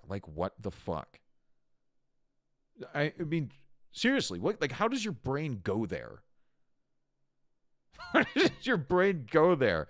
It's like, I'm about to die. I'd better put this on TikTok. This will get so many views. I will be famous. I'll be dead, but I'll be famous. I'll be the most famous dead person for the next 15 minutes. And then everyone will forget about me. They'll call me a retard and move on. Kids have no common sense. They need Google to work out 2x2. Yeah. I know. It's because the adults in their lives don't have any common sense. And I think it's about right at about 50%, I believe, of American adults cannot read at a high school level. And I think read at like a 4th grade level or something like that. Not most, but half of the adults in the United States are kind of functionally illiterate. And that's not a joke. That's not a joke. I watched a black and white documentary about what they think will be in 100 years. I remember they said they would, my little thing's in the way, microwaves into our home. Why is that in the way? I can't really see it. Will be 100 years. I remember they said that we would invite microwaves into our homes. Yes. They were right. They were right. We're just bringing it into... Yeah, we're the ones doing it. And I am just as guilty as the next person. I'm just as guilty as the next person, okay? I am anything but perfect. I catch myself all the time. I will just be staring at the phone, and then I will catch myself and go, I've been staring at this stupid thing for like 20 minutes straight. I don't even feel like I've blinked. My head hurts. And I just set it down, and I walk outside. I'm like, I can't keep doing this. I can't keep doing this. My brother and sister-in-law bought an iPad for my niece a long time ago. I'm generally opposed to it, but thankfully they play and interact with her whenever she's not using it. She's 2 years old. 2. Oh, man. Like, I don't know. I think if there's some kind of learning tool, if there's some kind of educational tool that you can put on an iPad, you know, where the kid learns about shapes or numbers or colors or whatever, learns to read or something like that. If you can use it as an educational tool, okay. I'd still want to see the evidence because I don't think that just the screen itself is healthy for a developing child. I don't think it's healthy for an adult. Wow, 2. I can just about use it. Yeah, it's... Alex, where are you? Are you across the pond? I'm in Illinois. Florence is in Texas. I definitely thought about getting my niece Legos and Barbies for her second birthday. Yeah. Get her something constructive. Something she can use her hands, something she can build, use her mind, something like that. Yeah. Something you can actually play with, you know? Because it's not just, even if it's just Barbies, right? It's the actual, like, moving, it's the actual interacting with it. I got to get a new mic arm. Rather than just sitting there tapping a screen over and over incessantly, like, oh my God, it's so cool. You can actually use your imagination and move it around and, you know, use the world around you, use some spatial awareness, stuff like that. Yeah, do that. London. Okay, London. Jolly good. I'm sorry for that. Aluminium. Aluminium's a good one. I had a Mickey Mouse to share with my sister. Yeah. I remember, we'll move on here, but my sister and I, my parents, we had this really small hall closet. And my parents basically just turned it into like a little library for us. They just bought a bunch of old used children's books and spelling books and stuff, and just filled this whole closet up in the hallway. We just walked to it, open it up, grab a book whenever we wanted. And it didn't have to be anything fancy. There would be like an old used just picture book, right? Fish and chips, yeah, chimney sweep, all that. Nice spot of Earl Grey. Oh, indubitably. Okay, we'll move on from this. So, kind of in the vein of this, though. So we're talking about all of these writers who are kvetching, who it's a cataclysm in Hollywood. And I don't know if you've seen this video, but this is a bunch of people who work or worked in Hollywood. And, well, let's just take a look. If I can get the volume on. Is seriously broken. I asked a few of my friends and colleagues to describe what they're going through, and I think you should take a listen.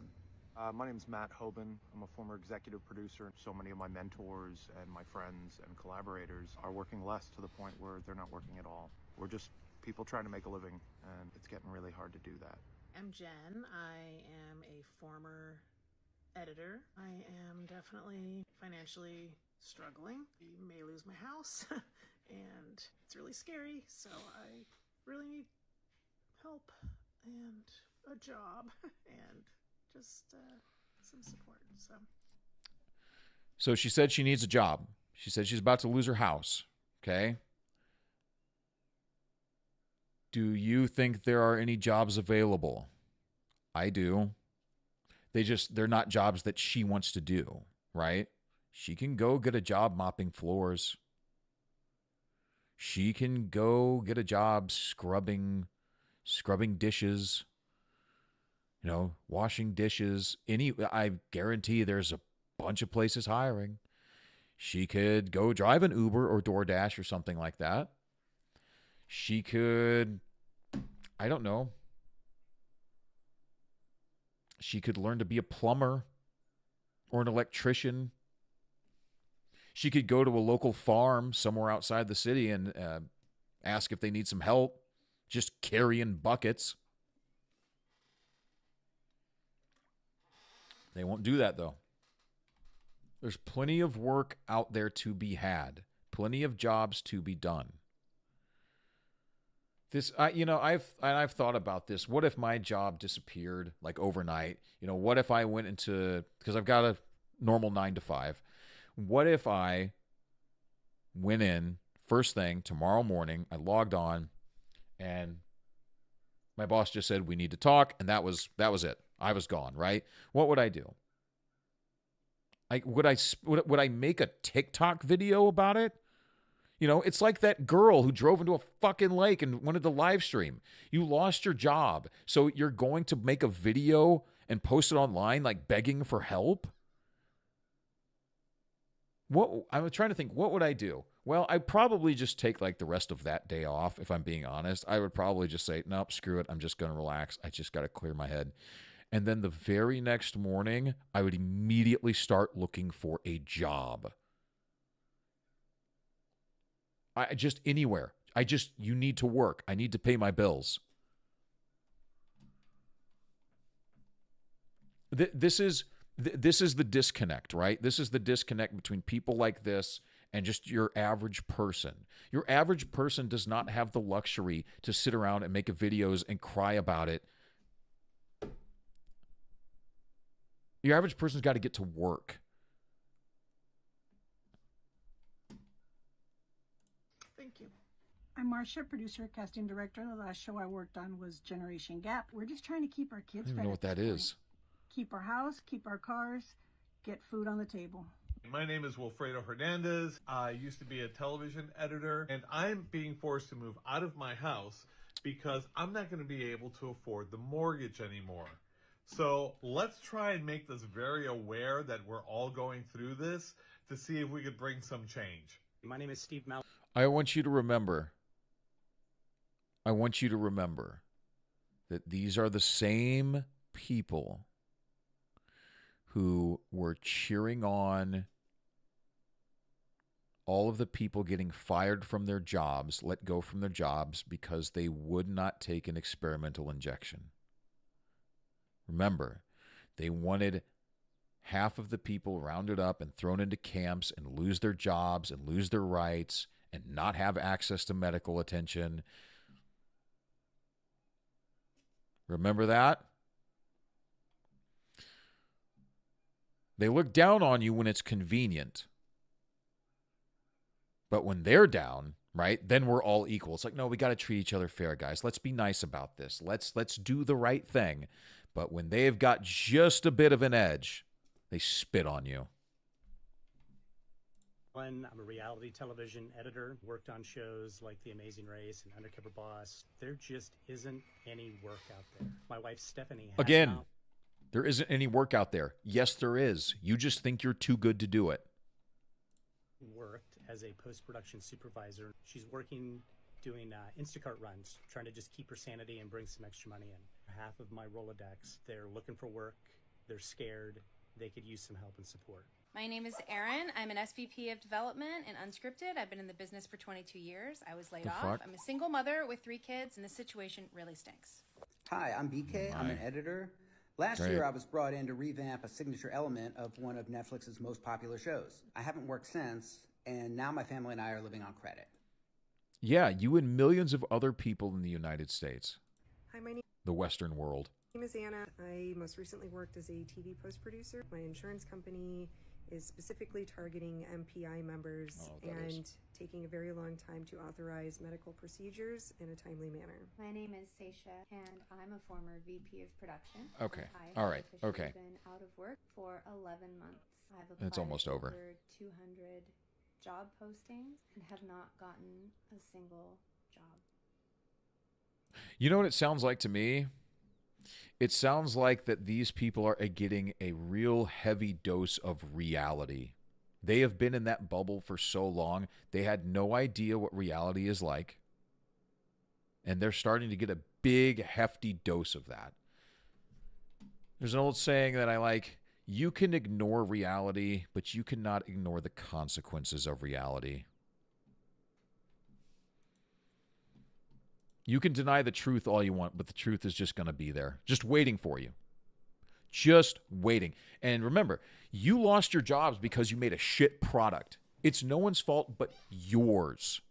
You made a shit product, and then you called all the people who didn't like your shit product bigots and racists and misogynists and everything, and so everyone went, okay, I won't give you my money anymore, walked away, and now you want sympathy.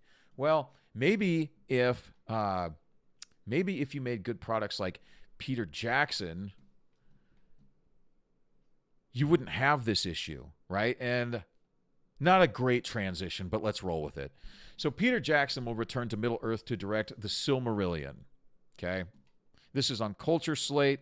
Now, I don't know how I feel about this, but we'll get into it. I haven't read this whole article yet. There is no denying the love that diehard fans have for J.R.R. Tolkien's work and the vast world and languages he created for Middle-earth through all his writings. The Hobbit and The Lord of the Rings both stand the test of time as being instrumental in bringing to life and adding to the genre of fantasy in books and film. Writers and storytellers look to Tolkien and the world building he did for his stories as the absolute epitome of building a fantasy world. And the work that probably best exemplifies this is The Silmarillion, which is now reportedly going to finally be made into a movie. Okay, just the initial thought is I just hope that they give him all of the room he needs and they don't try to meddle. Just let him do what he did with the original trilogy, for the love of God. Please, please. Any Tolkien fan will tell you that if you're going to read the books, The Hobbit and The Lord of the Rings are much easier than the prequel, The Silmarillion, yes. Even though the writing isn't technically difficult compared to some books, it's the vast storytelling that takes place over hundreds of years and follows many elves, dwarves, and eventually humans, all with similar sounding names and times, that makes this a hard book for people to read and understand. This, along with the fact that the Tolkien estate has not given anyone the rights to adapt the Silmarillion to screen, is a major reason why we haven't seen it yet, despite many people hoping to. That is, until now. And maybe they're going to get into it, it looks like. Recently, reports came out the second season of Amazon's Rings of Power being given special permission by the Tolkien estate to use parts of the Silmarillion in the series. The Rings of Power covers much of the timeline of that book, but focuses on the Second Age and the original battle with the Dark Lord Sauron. I'm sorry, I have to say it like Galadriel. Sorry, the Dark Lord Sauron. Fans all thought, based on the Tolkien estate's staunch hold on the Silmarillion rights, that we'd never see anything from that book on screen. Everything shown so far has been mentioned in only The Hobbit and The Lord of the Rings. However, with opening this up more and allowing more rights, it seems as if the Tolkien estate has changed its mind. Okay, so Peter Jackson doing it is one thing. Amazon doing it is a terrible thing. I mean, we don't even know if we're going to get the Rings of Power doesn't look like it might even come out this year. Seriously. I mean, I think it was scheduled for November, or originally August, and then November, and now they don't know. Jesus. Now reports are coming out, Now reports are coming in that fans just might be getting their wish. A movie based on the Silmarillion is in the works, with none other than Peter Jackson, director of The Hobbit and Lord of the Rings, coming back to Middle-earth to direct it.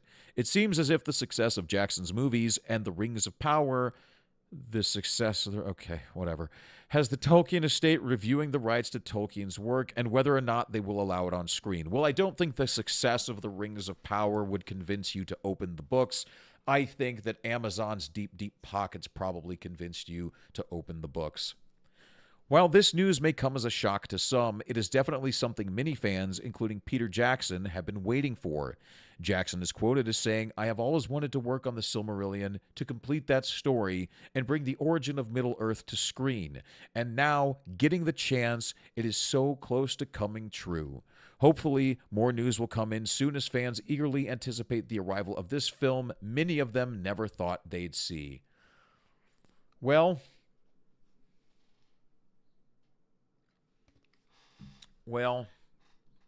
I don't know.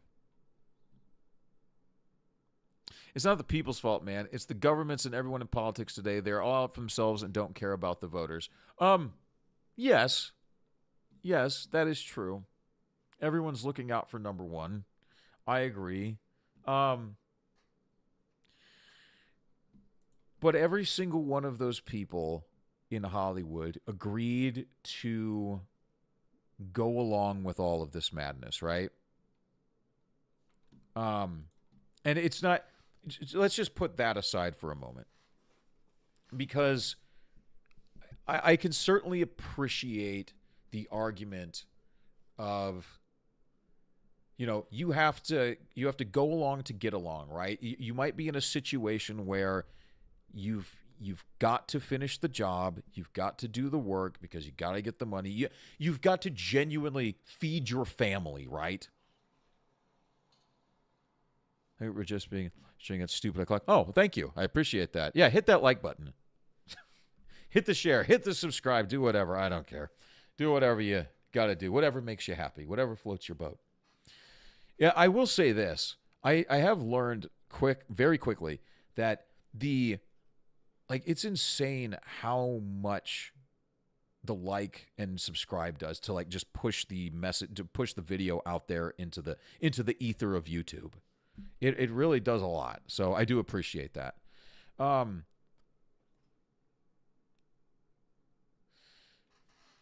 It's one thing, right? These people chose this work, right? They went into Hollywood thinking that they were going to they had the dream of everyone else who goes to Hollywood to get rich and famous and popular and be a wonderful movie star, a writer, a director, producer, and everything. And there's nothing wrong with dreaming.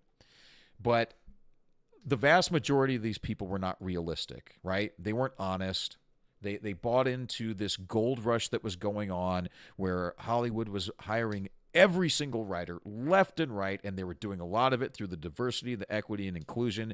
And these people got these really inflated egos and sense of self where they thought they could do no wrong because their entire life they've been in this bubble where they have told they can do no wrong and everything they do is right, and they're so good and they're so wonderful. And none of these people ever took the time to look themselves in the mirror and say, am I doing a good thing? Am I doing the right thing? Right? It reminds me of, did you hear that study a few years back? There's a study a few years back where it said that 70% of people have no inner monologue. I think it was technically like 68% of people, but something like 70% of people have no inner monologue, which means people don't, before they do something, they don't stop and have a little conversation in their head to think, should I do this? Should I say this? Should I write this? Is this the right thing to do in this moment? Does this make sense? Is this logical? Right? They don't have critical thinking. And I doubt any of these people, maybe a handful of them, I'm sure a handful of them, but it doesn't appear that any of them stop to think about any of this because now it's over and they are panicking.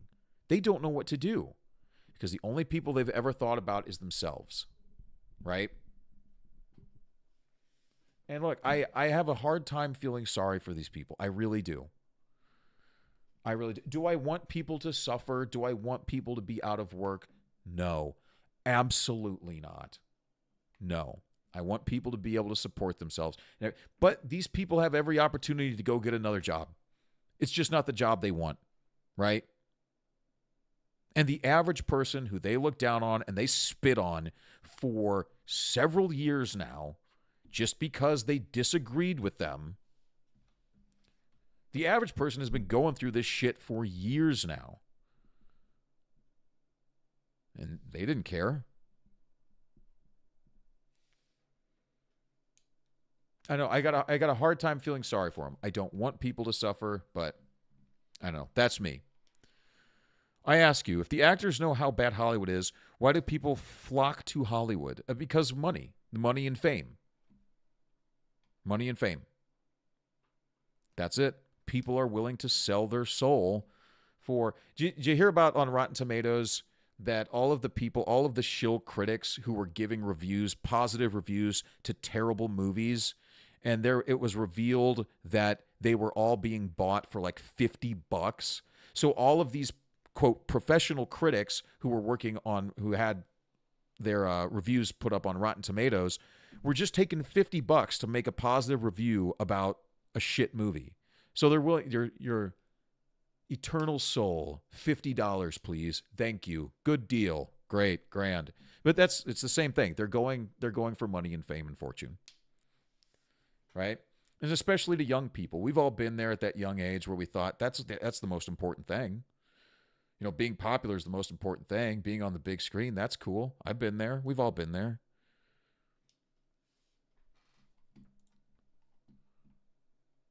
Standard practice, don't believe anything you read or see. Yeah. Don't believe your lying eyes, right? It's like the new Acolyte trailer when they say, you know, what is it? Close your eyes. Like, don't believe your eyes. They lie to you. Don't believe your lying eyes. What is it? Believe half of what you see and none of what you hear, or half of what you hear and none of what you see. I think it's half of what you see and none of what you hear. You know what I'm talking about? Anyway, that old chestnut. But hopefully they don't bother him. Hopefully they just let him do his thing. Hands off. Just give him $200 million and let him do whatever the fuck he wants. Just leave him alone. Please. Pretty please. Okay. I've got a few other things. Considering I'm an old man who's damaged my body excessively with alcohol and drugs, I got to take one more restroom break. And I will be right back, and then we'll finish strong, and we'll get out of here. I'll be right back. Don't you go nowhere.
All right. Okay. I'm not taking a shit, but thank you. I appreciate that, though. How come food and water are so expensive today? The governments are outpricing those that are working. Oh, yes. It's because they won't stop printing money. They won't stop printing money. Inflation's going through the roof. They won't stop printing. The banks can manufacture these crises, but yeah, it's you probably want to diversify your funds. You probably want to get into some gold and silver and maybe even a little bit of Bitcoin. I'm not a financial analyst. This is not financial advice. Just diversify your bonds. Okay, let's enjoy your lunch, Alex. Enjoy your lunch. Let's we got a few more things, but guys, it's a crazy world out there. It's a mad world. And you know how I said, like, the theme of this episode is the end of the world? Well, here's some proof. Now, this is Benny Johnson, so just take a look at this. Super successful e-girl streamer reveals who she really is. Just watch. It's a terrifying world out there, man. Watch your six.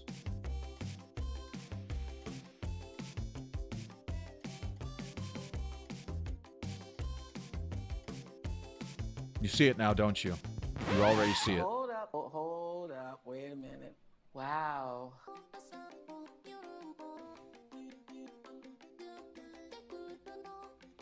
Enough internet for the day. There you go. Enough internet for today. There you go.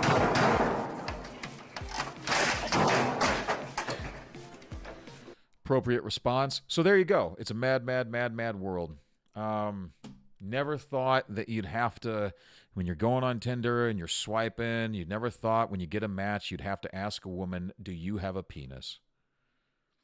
But here we are. Here we are. It's the end of the world.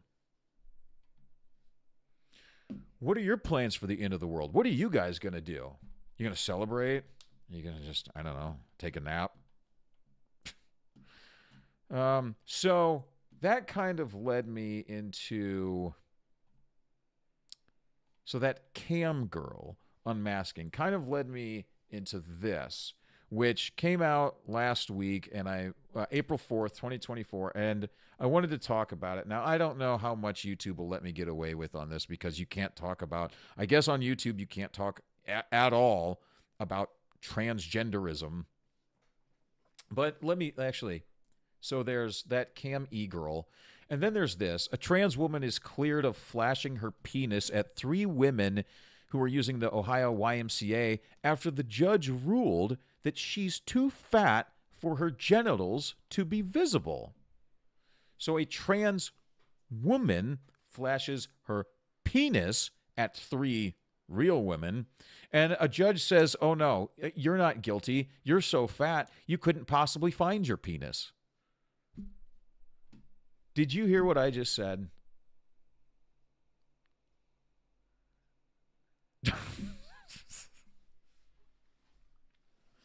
Did you hear what I just said? I just said that sentence. That's a sentence that describes a real thing that happened in our world. Here we are. Darren Glines, who now goes by Rachel, was found not guilty of 3 counts of indecent exposure. 31-year-old lawyer claimed that her gut was too large for her penis to be exposed.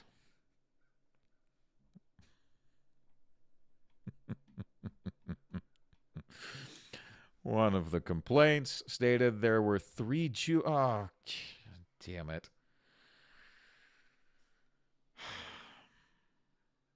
So wait a minute. A judge ruled that transgender women cannot have indecently exposed her penis at the YMCA female changing room after agreeing with her claim that she's too fat. But hold on a second. One of the complaints stated that 3 juveniles were present, but she was reassured by a worker that it's actually a woman and shouldn't have been disturbed by the incident. There's your woman. There's your woman with a penis. So if, there's the cocksucker piece of shit judge. Judge David McNamee said there was no question she was in the locker room, but she wasn't trespassing. Okay. All right. Well, if there were juveniles involved, well, now it's just turned into some pedophile shit, and you both go on the wall. But speaking of that, most children suffering from gender dysphoria grow out of it, a 15-year study concludes. So it's a pretty significant study. A major study carried out in the Netherlands over a 15-year period has found that the majority of children who experience gender dysphoria grow out of it by the time they are adults. The study saw researchers in the Netherlands track more than 2,700 children aged 11 to their mid-20s, asking them every 3 years about the feelings they had towards their gender and whether they were gender content or gender non-content. The children were part of the Tracking Adolescents Individual Lives survey. The study, published in the Journal Archives of Sexual Behavior, found that overall 78% of people maintained the same feelings about their gender over the span of 15 years. Around 19% became more content with their gender, while a much smaller number, just about 2%, became less comfortable. Let's read a little more. For the survey, participants had to respond to the statement, "I wish to be of the opposite sex," at 6 different points over the course of 15 years. They were provided with a multiple choice of 0 not true, 1 somewhat or sometimes true, and 2 very true or often true. They were prompted to answer the question every 2 to 3 years from the start of the study in March of 2001 until the end. In the study, 11% of adolescents reported feeling unhappy with their gender. However, 19% of those who reported unhappiness with their gender as children no longer expressed that same feeling as adults. So, if you've been an adolescent before, and I think all of us who are adults have been, I'm pretty sure you know what it's like to not feel comfortable in your own skin, to not feel comfortable in your body, to not fit in, right? I mean, that's what we talked a little bit earlier about, how kids are just sponges and they're kind of just bouncing through the world looking for information to suck up and information to, they're just trying to learn how to interact with everything. It's just what they're trying to do. They don't know what they're doing. They just got here. Hell, we don't know what we're doing. And we've been here for a while. I've been here for damn near 40 years and I have no fucking idea what I'm doing. So when you're an adolescent, right, and you start to understand a little more, you've learned some words and some numbers and some shapes and some colors, and you're walking pretty good, and you kind of control your body pretty well. And then you get to all of this, you go to like junior high and high school, which is kind of like this big social experiment in a way, right?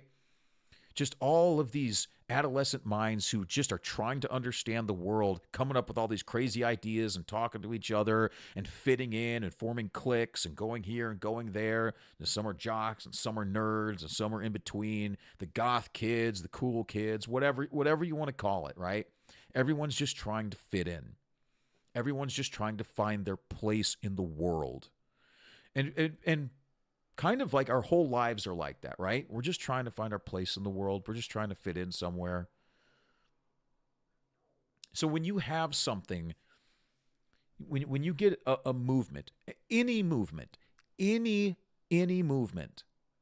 that pushes itself hard onto young children, right? And kind of gives you this open, it comes off as kind of this openness of you can be and do anything you want. You're not happy with your body, you can change your body any way you want. Society says you have to like these people. No, you can like whoever you want. You can only date those people. No, you can date whoever you want. See, you're free. Open your mind. Don't listen to the adults. They don't know what they're doing. So if you had any kind of ideology like this, any kind of message like this, any movement that would come in and prey on adolescents, push all of this onto adolescents, well, of course, a lot of them are going to be drawn to it. They're trying to fit in. They're trying to find a place where they belong.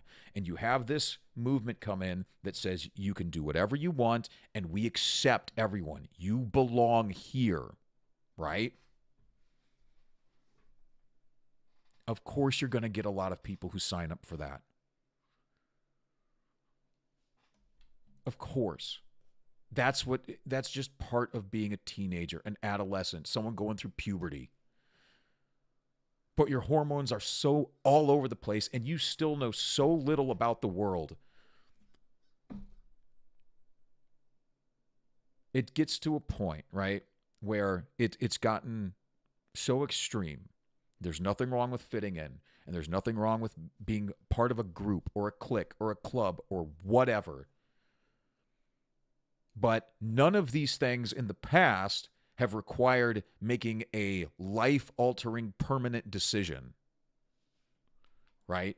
Getting a double mastectomy when you're 13, or getting injected with a bunch of hormones when you're 13. No, this is completely different. Completely different. Authors from the University of Groningen reported that gender non-contentedness was most prevalent between the ages of 10 and 12, and that the prevalence decreased with age. They also noted that the prevalence was significantly higher in girls than boys at ages 13 and 16. The long-term study showed at the start of the research that roughly 1 in 10 children, 11%, expressed gender non-contentedness to varying degrees. Authors found that a relatively large percentage, 19%, of young adolescents reported gender non-contentedness in adolescence, but not in early adulthood. By the age of 25, just 1 in 25, or 4%, said they often or sometimes were discontent with their gender. Okay, and again, young adolescents reported gender non-contentedness. No, you're not happy with your body. You don't, because you don't in a lot of ways understand your body. You don't know what's happening to you. You're going through this stage of puberty. It's like, I don't know what's happening with my body. I don't know what's going on. I don't like this acne. I don't like all this weird shit that's going on. I need someone to explain this to me. And then you get this ideology that comes in and says, oh, I'll explain it. It means that you actually want to be a girl. No, it just means you're confused. And you need to live a little bit more life to kind of work these things out. There is no magic pill. There is nothing you can do to flip a switch and all of a sudden it's fixed. Everything is good to go. Does not exist. Does not exist. Most things take a good bit of time to work themselves out. Excuse me, I need a drink. Pardon me. Authors say that the results of the recent study might help adolescents to realize that it is normal to have some doubts about one's identity and one's gender identity during this age period, and that this is also relatively common. Yes. Yes. It is all right to be confused. It is all right to be confused for a while. Like I said, I've been here for almost 40 years on this physical plane, and I'm confused all the fucking time. All the time. They also hope that the insight that gender non-contentedness is relatively common during early adolescence in a general population and youth psychiatric care sample might provide some perspective to clinicians, primarily seeing individuals with intense gender dysphoric feelings, and give them a more comprehensive view on the range of development patterns of gender identity in the general population and in children receiving youth psychiatric care. That was a mouthful of stuff. Discussing their findings, researchers said they found that both the increasing and decreasing gender non-contentedness trajectory groups had lower global self-worth at age 11 compared to adolescents without gender non-contentedness. They also noted how earlier studies also found that children referred to gender identity clinics have a more let me start over there. They also noted how earlier studies also found that children who were referred to gender identity clinics have a more negative self-concept compared to a Dutch norm sample, specifically in the physical appearance and global self-worth domains. So interesting. Let me hold on. While the study is one of the longest to delve into the issue of gender in children, researchers noted that the limitations included the fact that it followed a group of children from the general population and those who were receiving mental health care, but not specifically care for anything related to their gender. This, they said, meant it is not necessarily reflective of the attitudes of children diagnosed with gender dysphoria. No, but it's reflective of the majority of children in the world now. It's from the general population, and we have a mental health crisis in this world. And this movement is pushing this on everyone. It's genuine, real, true gender dysphoria is a very serious mental health issue, right? You have to think, how serious would it be? How serious does it have to be where you look yourself in the mirror and you despise what you see to the point where you want to physically alter it, right? You're that uncomfortable, man. If we saw a lion in the wild just start to chew off his own dick, we'd say, What the fuck? That he's got a virus in his, he got a mind virus. He's got a disease. Something's wrong. He needs to be in observation. Something's wrong. Anywhere else in the natural world, if this was occurring, we'd say, what the fuck? But I also want to, that paragraph before, so children who go to actual gender identity clinics have more negative self-concepts about their physical appearance. So I wonder if they go to one of these, gender identity clinics, and they're, a boy goes and they said, oh yeah, you can be a girl. And it's like, we understand you're uncomfortable with being a boy, and here's why. And they can list off all of these different reasons as to why they're uncomfortable. Well, of course, that's going to make you more uncomfortable. Researchers said the main limitation of the current study is that we could not use a very fine-grained proxy for gender non-contentedness, adding, although the YSR and ASR are widely used instruments, the item, I wish to be of the opposite sex, is worded in a binary manner, thereby excluding any responses reflecting a non-binary gender identity. In addition, the single item with only 3 response options may not fully capture the broader concept of gender non-contentedness. I have a question. What? Oh, did I lose something? Oh, no, I didn't. Okay, anyway, I have a question. When you go to the doctor, if I go to the doctor for a sex change operation, how many options do I have?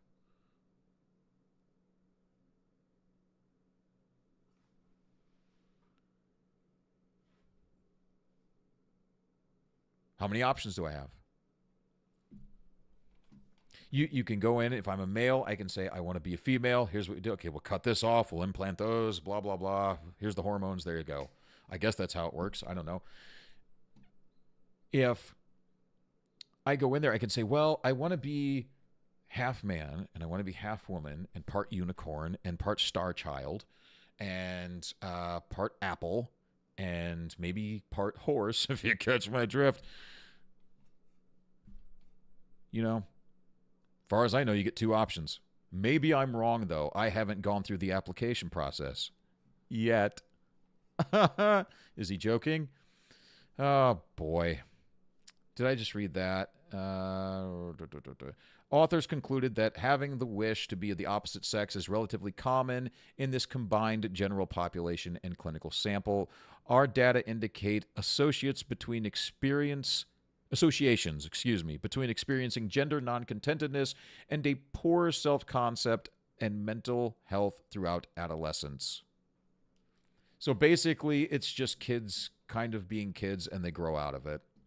And there are mental health issues that need to be dealt with, but that's for everybody. That's for everybody. Oh, speaking of which, if you didn't see this the other day, it just reminded me of Chloe Cole. If you don't know who Chloe Cole is, she is a detransitioner who was on the Disney shareholders call Wednesday. And this was the very first voice that was heard on the Disney shareholders voting call. And I just wanted to replay this. So take a look at what she had to say to the Disney board and Bob Iger. Or take a listen, I should say.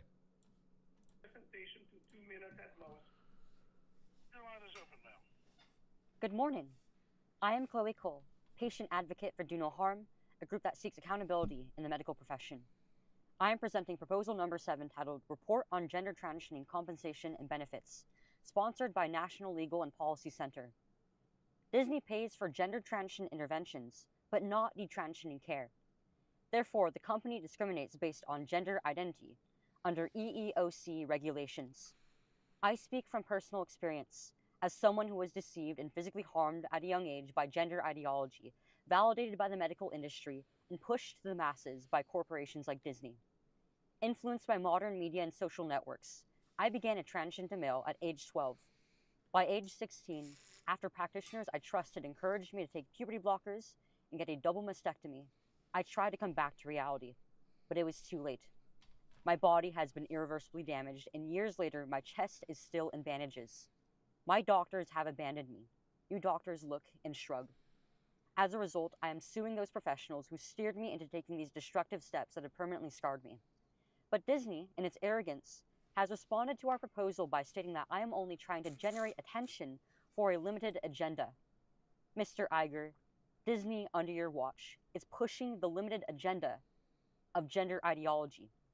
Disney has become the Ursula that is stealing the voices of thousands of little Ariels across the world by telling us that we can be something that we can never become. The lawsuits are coming, sir. It's only a matter of time before current or past employees whose bodies and lives have been irreversibly harmed will show up at your door looking for justice and restitution. Please vote for proposal number 7. So that's Chloe Cole. Again, she's a detransitioner. You heard kind of a brief summary of her story there. It's a very sad story. She began transitioning to a boy at the age of 12, had a double mastectomy, took all the hormones, everything like that. And if you didn't catch what she was going at there, Disney has a program for their employees. So if you've got an employee, a 35-year-old employee who has a 10-year-old son, and they want to transition that son into a girl, Disney will pay for that. Disney will pay for that. Fund the whole thing. But if there comes a point where that little boy wants to stop being a little girl and go back to actually being a little boy, Disney will not pay for that. Disney will not pay for that. So that is, per their logic, that is discrimination. And she's right. She's 100% right. So there's that. So, yeah, Disney's, evil. I don't know what else to call them after, finding out that shit. I mean, my goodness gracious. Okay, all right, moving on. What do we got next? Oh, we were talking about, wait a minute. Hold on a second. We got the e-girl, that. Let's see what we want to go into next. I don't think it's that, but, we were talking about Peter Jackson and doing the Silmarillion. So kind of what triggered all of this was, me talking about that was CBR, this fucking hacks, 15 ways Lord of the Rings has aged poorly. And this actually started out as 10 ways that it aged poorly, but I guess they weren't stupid enough. They assumed they weren't stupid enough, and they updated it March 27th to 15 ways. I'm not going to go through this whole thing, but I am going to just read maybe some of these and be a smartass about it. Return of the King's many endings, number 15. Return of the King fades out 4 separate times. It is a 4-hour and 12-minute movie.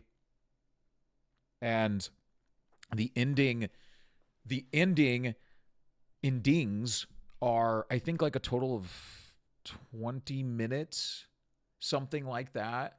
So your average scene in a movie is something like 3 to 5 minutes, like 5 minutes. Let's say 5 minutes. In a 2-hour movie, right, if you had like a final scene of 5 minutes long, how did I figure this out? So you get about 3 minutes of a final scene like per each hour, right? So if you had 4 hours, 3 minutes per hour, you've got like a 12-minute ending. Like I think the final scene of Return of the King, the endings are like no more than 20 minutes. It's 4 fucking hours of the greatest trilogy ever made. Well, and it's the finale to 12 hours worth of extended film. I can't believe how stupid you people are. Not you guys. 14. There are some unpopular changes from the books. Well, of course there were. They had to change it for the... my God. 13. Important scenes are missing in the theatrical cuts. So... Oh, and the theatrical cuts, that was a bad. I'll agree with you there. The theatrical cut, the fact that they took out Saruman's death, that was not good. Because that scene is amazing. I love that scene so much. 12. The Hobbit changes aspects of the original trilogy. The prequel trilogy condenses the timeline of the Lord of the Rings trilogy. Yeah, it's all condensed. These are such ham-fisted arguments. Lord of the Rings will inevitably be rebooted. Amazon is already working on the... What the fuck does that mean? So it aged poorly because Amazon is doing a shitty job at making a TV show? Is that what you're saying? In an age of constant remakes and reboots, it is unfortunately inevitable that almost every popular franchise will be reborn in the next few years. Harry Potter already had been confirmed, Twilight not far behind. It is only a matter of time before The Lord of the Rings itself is rebooted as well. They will try to do that, yeah. While reboots occasionally improve on the originals, it is very rare that they are as well regarded or as well loved. A film franchise as beloved as The Lord of the Rings, which is the pinnacle of book-to-screen adaptations, doesn't need to be rebooted, right? In fact, any remake would be highly unlikely to win the affection of audiences the same way that the originals did. Yet with the Rings of Power spin-off series already airing and works in development, a full Lord of the Rings reboot is already a foregone conclusion. How does this mean that the original trilogy has aged poorly? What in God's name are you talking about? So are you just assuming that now every single thing that's old is going to automatically be remade? And that we shouldn't do that for Lord of the Rings because it's aged poorly? What is your argument? What?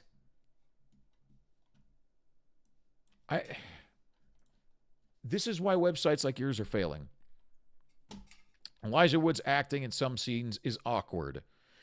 This has been an argument from some people for a while now. He's a hobbit, right? He's supposed to be this very innocent, carefree, childlike creature, right? And we don't have a lot of innocence or, I don't know, a whole lot of genuine virtue in our society anymore. So when people actually see it, they go, oh my God, why is he acting like that? 9, certain visual effects look clunky. Yeah, it was made in the late 90s, and production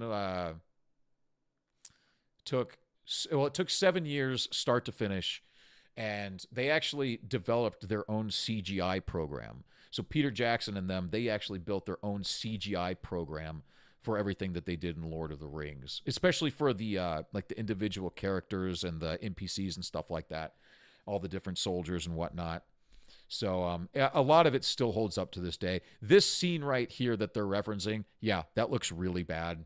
It's probably the worst looking scene in the trilogy, but no, most of them actually hold up pretty well. Random characters. 8, random characters show up momentarily. Includes some characters from the Silmarillion. There are at least a dozen characters in the Lord of the Rings trilogy where you get depth and backstory. So I guess their argument is you should include every single named character in the books, right? And this goes in with their abbreviated, it shortened it. It didn't tell the whole story. Like, this is nitpicking at best. This is such a clickbait, and it worked. Look at me go. 7, the heroes seem invincible. Boromir is the only member of the Fellowship to permanently die in Lord of the Rings. Yeah. Frodo gets fucked up a few times. I don't know. Nobody's perfect in it. There are no perfect characters. I don't know. I guess, if you want to make that argument. Some main characters lack agency. Merry and Pippin have the least agency of the Fellowship. They're drunken hobbits. God. The story takes a while to get started. Oh my God.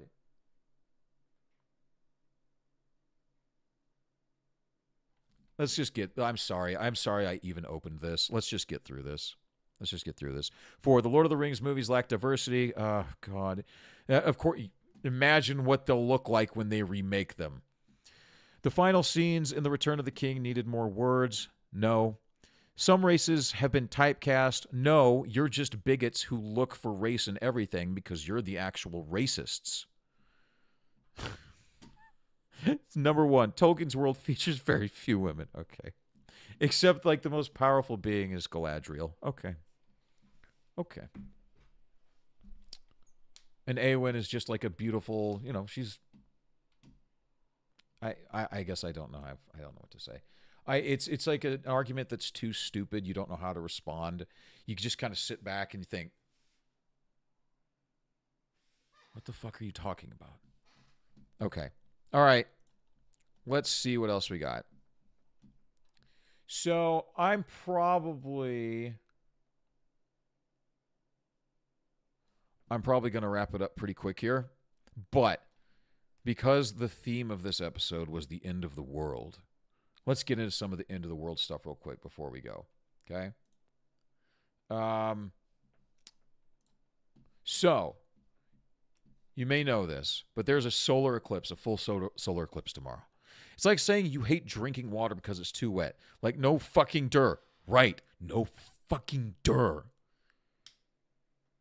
Like, you go into the Lord of the Rings extended edition knowing that you've got 12 wonderful, beautiful hours of the best world building and storytelling and everything that you're ever going to see on screen. And then you turn around and complain. It's like, yeah, but it was too long. I don't know. I mean, yeah, it's good, but it's too long. That aged poorly. And when they remake it, that just means it's going to age poorly even more. Well, then maybe don't remake it. No, everything gets remade. That's just what Hollywood studios do.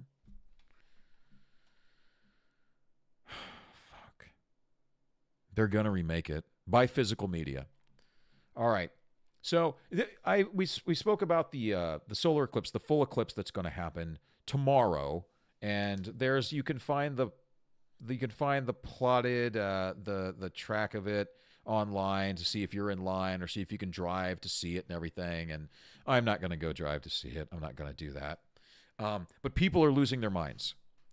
So the April 8th total solar eclipse, which is expected to shroud the homes of tens of millions of Americans in darkness, has the internet buzzing. While millions are traveling to witness the phenomenon, some have latched onto the idea that the eclipse is linked to something nefarious.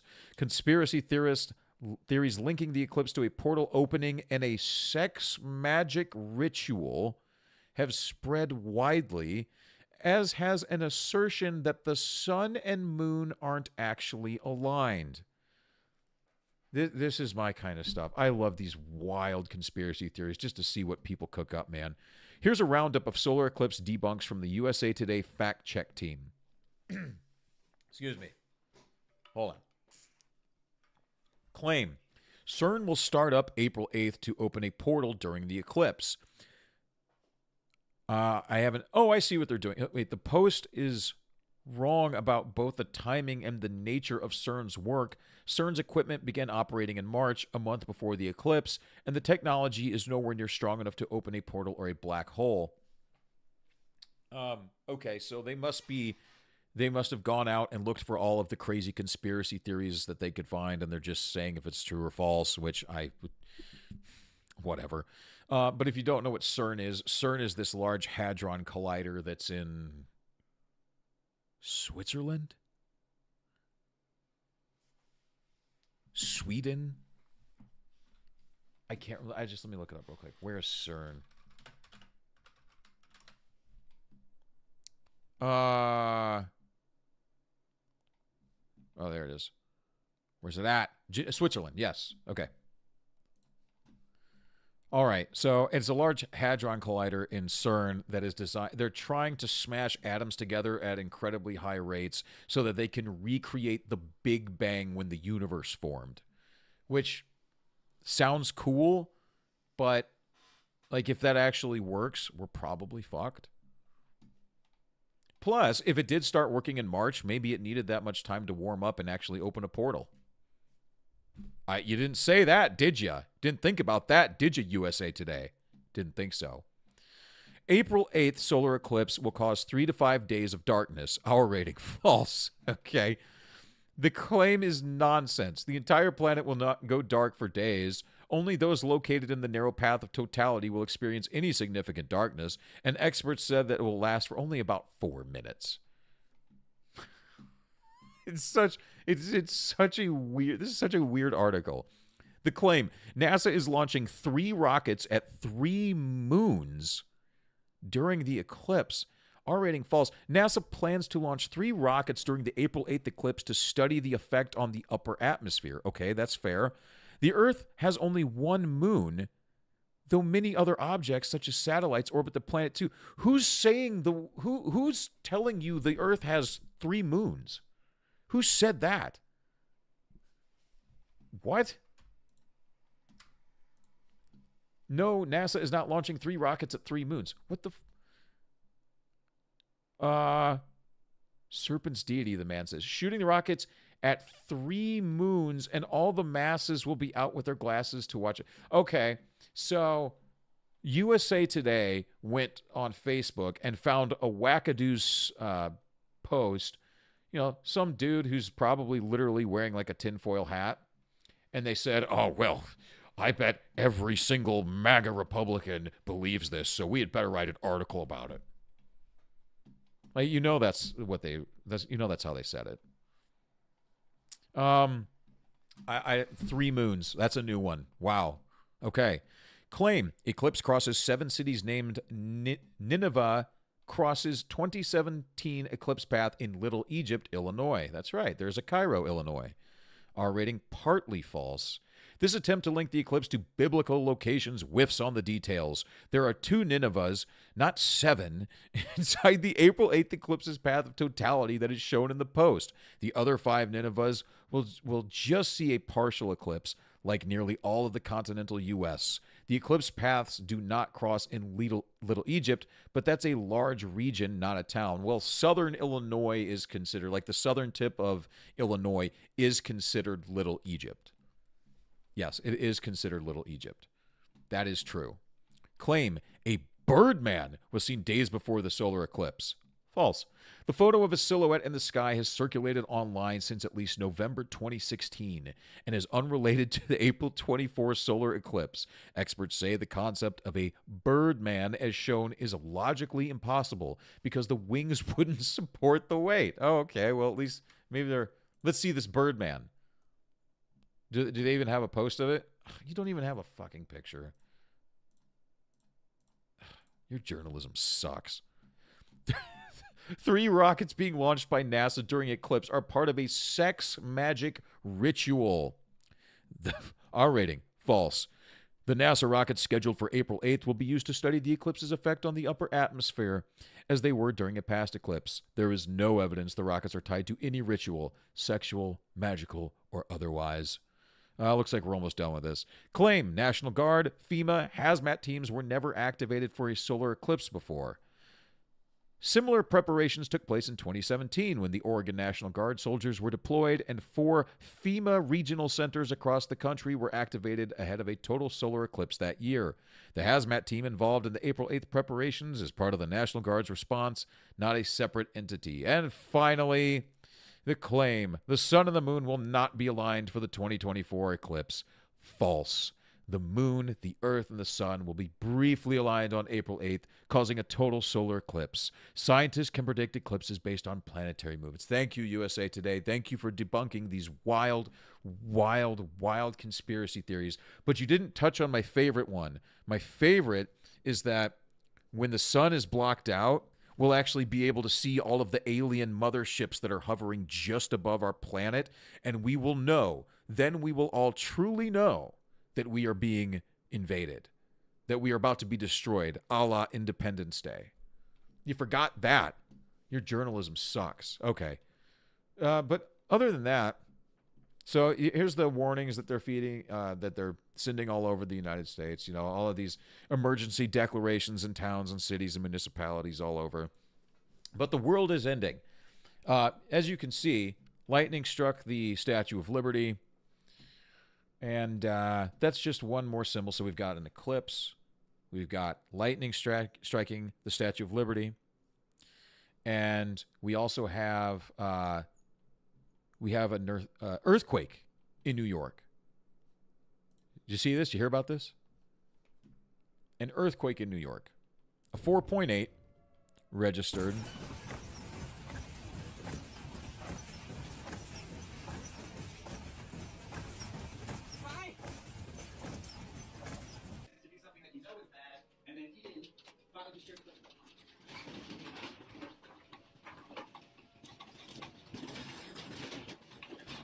Wow.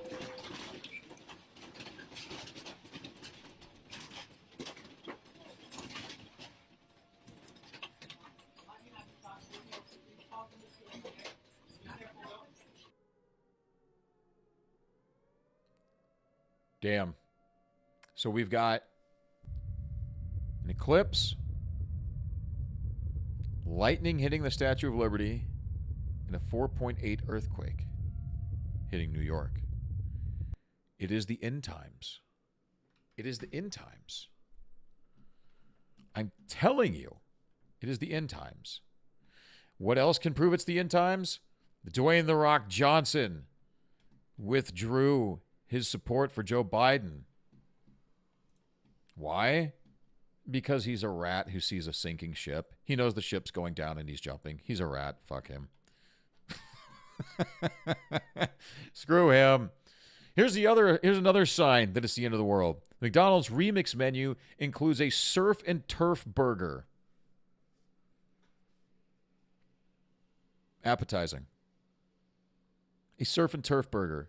It's a double cheeseburger with a fish, one of their synthetic fish patties thrown on it. That is so ungodly disgusting. And I do mean ungodly. That is a godless meal. If you bowed your head over that, you'd catch it. You'd burst into flames. Apple pie McFlurry sounds fine. Chicken cheeseburger, it's not as bad as a surf and turf burger. And then a sweet chili junior chicken. It just sounds like a chicken sandwich with chili oil on it, which actually might be good, but not from McDonald's. Surf and turf burger, though. We have reached the precipice of too muchery. We are there. We are there. Okay. I think we have reached the end of today's stream. It was a good stream. I was glad to see everyone here. One thing I just wanted to touch on real quick. Kind of what I started with and kind of what I touched on throughout the entire stream. We need to, and I include myself with this. We need to do a better job, I think, of practicing our humanity. Looking each other in the eye, holding the doors for people, nice firm handshake when you first meet someone.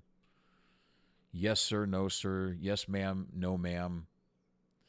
And maybe it's because I'm going to be a father very soon that I'm kind of focusing more on these things, and I want to teach my child the best possible lessons I can and teach them how to be a respectable, productive citizen and just a good person. But I think about this too. When I think about young men, right? If I meet a 25-year-old dude I don't know, we're just conducting business. And I need to do my best as the elder in that situation to teach that young man how he should address people. Look him in the eye, shake his hand. Yes, sir. No, sir. Be direct. Be honest, be firm about your position, but be fair, be respectful. If that's what I want to see in the world, that's the way I need to treat people. And it's very concerning that, we do have now at least one generation of kids who are going to be stunted in their social and emotional growth because of everything that they've been through. And it's going to be our responsibility to help see them through that, right? That's what they mean when they say it takes a village to raise a child. That doesn't mean the child belongs to everybody. That's not what that means, federal government. No, our children don't belong to you. What that means is that the adults in society need to act like adults, right? And when you're addressing young people, when you're addressing children, behave the way you want them to behave in your society. Right? And we need to just be more human with one another. We need to look up from the screens more often. Again, I do this too. I am included in all of this. Look up from the screens more often. Communicate face to face. Take more time to maybe just sit and talk to one another face to face. have more conversations. And that's really what I would like to do with this channel too moving forward. I would really like to just have a lot of conversations with people, because we're only going to get out of this by having discussions and having conversations. We're not going to get out of this mess by turning our backs to one another. See how well that went? It's not going too hot. We're not doing too hot by not communicating, by turning our backs to each other. We need to learn how to be human again, and we do that by interacting with other humans. We can do it. I think a lot of it is innately within us. We just go out and, I don't know, be respectful. Say please and thank you and you're welcome and all that. And you're not going to be perfect. No one's going to be perfect. Just do your best. Just do your best. That's it. Try hard. Be honest. Show respect. And things won't be perfect, but they'll probably be okay. And at the end of the day, you know, one thing I've learned through this crazy journey of life is that it's okay just being okay. It's okay just being level, right? Not too high, not too low. It's okay just being level. I'm good with that. I'm good with that. So with that being said, I think I'm going to wrap it up there. There's my little PSA for the day, for the week. I will be back. Wednesday morning. I'm going to do a Wednesday morning stream.